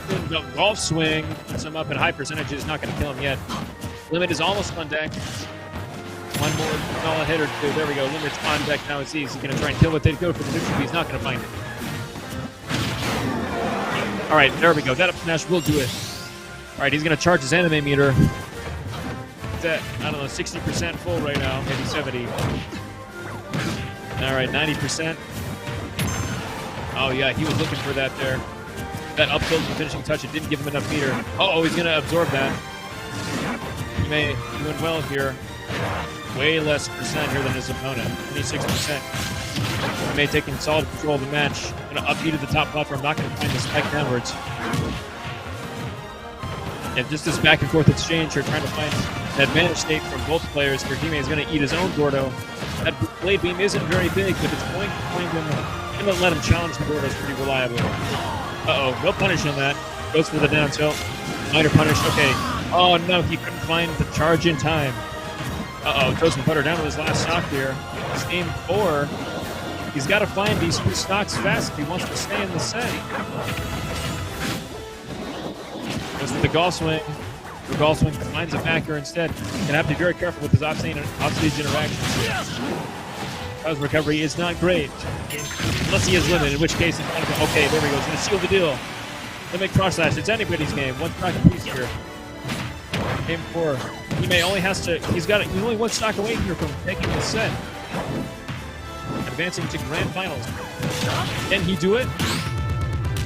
He's got to weather the eco-terrorist. Oh my gosh, that big screw up, and he punishes with the hammer. Reads him from a mile away like a massive book in like times New Roman 100 font. He just reads him like a book. That was disgusting. I did not see that coming. Apparently Hime is a fortune teller. He can definitely see into the future here. Boom. He said, man, you're going to go to the ledge, and you're also going to land right on top of the stage. And I'm just going to punch you with this massive rocket hammer. That was disgusting. Hime reads his opponent from 10 miles away in Times New Roman font size 100. Absolutely ludicrous. Toast and Butter has been eliminated. Thank you very much for coming out. We'll see you later. Hope to see you again. But as for that, we are on to our last match, last set of the day here. Toast with Toast and Butter taking that nice 3-1, or excuse me, Hime taking that nice 3-1 over Toast and Butter. We're going to go progress to our grand final set, which will be Medusa versus Hime. And we'll have the salty run back. But before that, while we get set up, I'm going to talk about this one more time. Yes, I'm pretty sure you guys are tired of hearing it, but the script says I'm going to talk about it again, so we're talking about it again. If this hasn't been drilled into your brain yet, please understand. Surge is on January 8th, 2022 at Phoenix College. We've got $600 in prizes. Yeah, you know, it's a pretty good amount of money if you're in high school or college. Only $5 to enter. Pretty, I'd say pretty proportionate entry fee. This is for high schoolers and college students only, so make sure you come out, get some experience, meet some friends, have some fun, you know? All right, if you're interested in this event, which I hope to see you there, go to smash.gg/surge. We'll see you there. All right, it looks like we're heading up to our last set of the day. The winner of this set will be crowned champion of Palette Program number 42. We'll be finding ourselves looking at a salty run back between these two players who had previously met in winners final. Who will come out on top? Let's find out. 3, 2, 1, go! All right, Hime versus Medusa. Hime find himself in the losers bracket.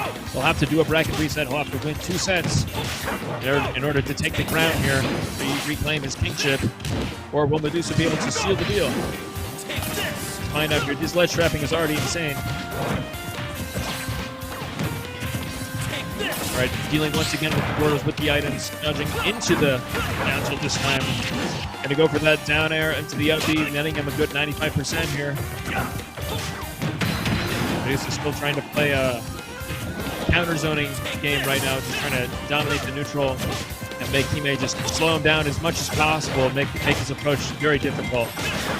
There we go. See that weaving in and out with the down tilt in there. We put that back there. He's going to be on the ledge, forcing an option. Going to go high. There's no setup on the ledge, so he's going to get back for free. Yeah, look at these. He's jumping in time with his opponent here, landing these back.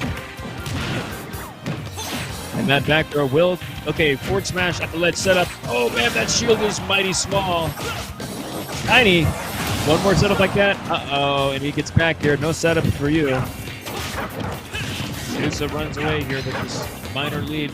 See if he can convert this into anything more significant. I do, however, like that he makes using down tilt a lot more. It's one of DDD's best moves. I have a good friend I've known for a long time who plays DDD. Shout out to Jake at GCU if you're watching this. DDD is not bad, bro. Oh man, that downer into the up B, and then a good amount of percents here, almost lapping his opponent here. Medusa on the offensive here with this. Oh my goodness, these just oppressive Belmont aerials. Oh no. My friend Jake at GCU, Jake McLaughlin, he's a cool guy.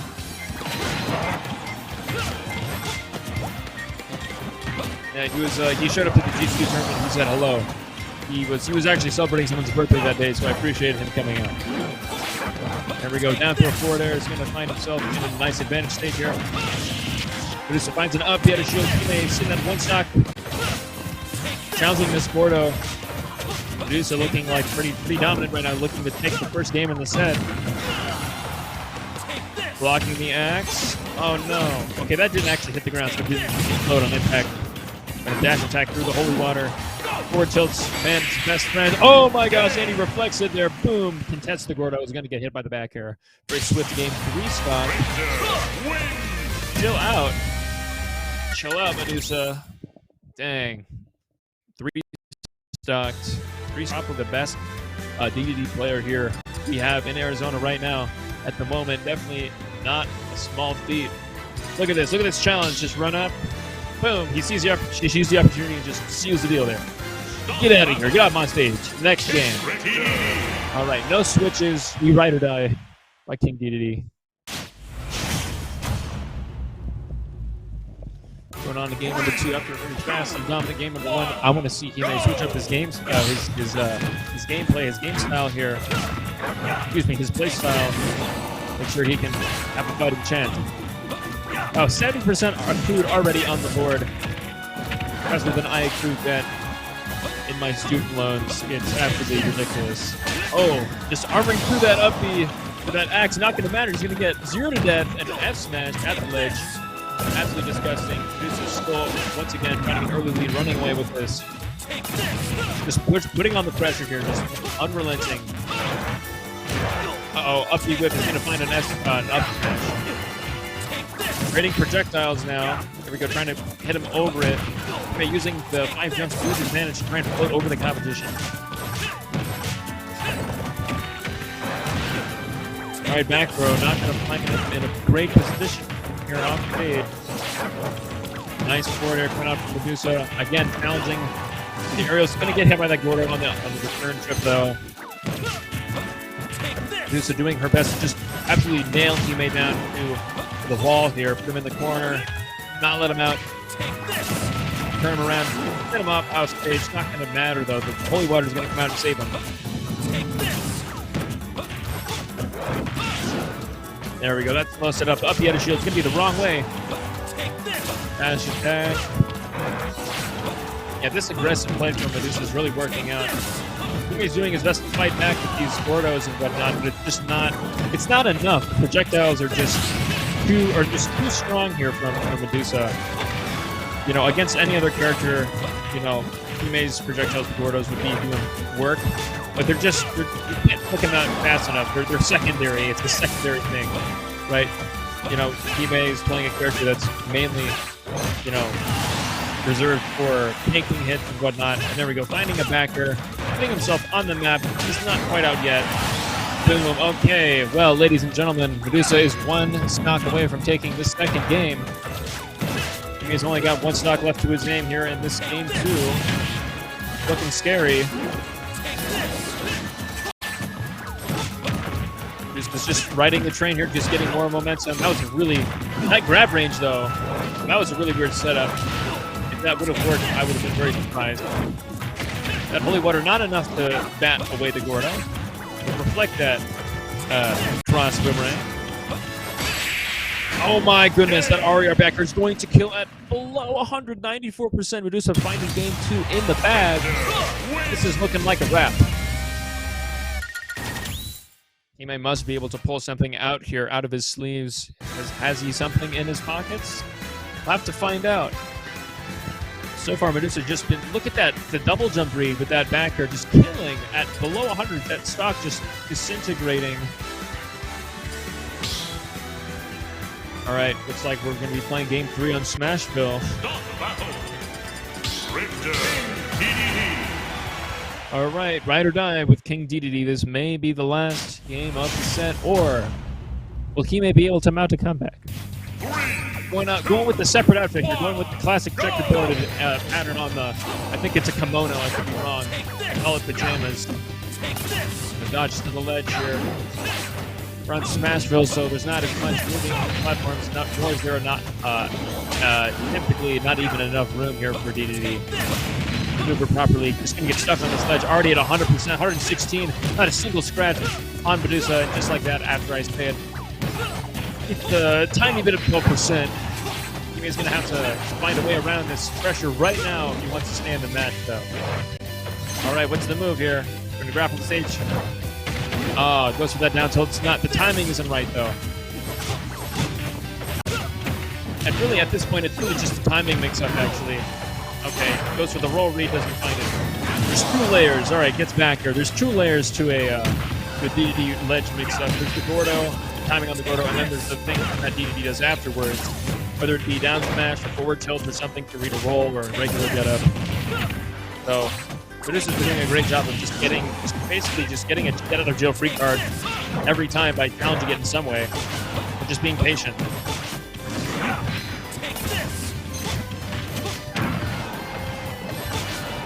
Oh man, that dash attack would have spelled certain defeat there for Medusa's first stock. I like these forward tilts to challenge the Gordo. That has been the main culprit here of the opposition here of Medusa's success is the challenging of these Gordos with forward tilt. Forward tilt's clearly one of your best tools as the Belmonts. You use it a lot. there's not a better example I can think of locally than this as we see unfolding right now. You get knocked up. Uh-oh. Up there is going to put him in a bad position. Hime is going to come down with the Gordo. This can't be good, man. Look at this forward tilt. There's no answer. Hime has no answer. Find himself on his last stock. On his last, like, he's got to pull something out of the bag right now.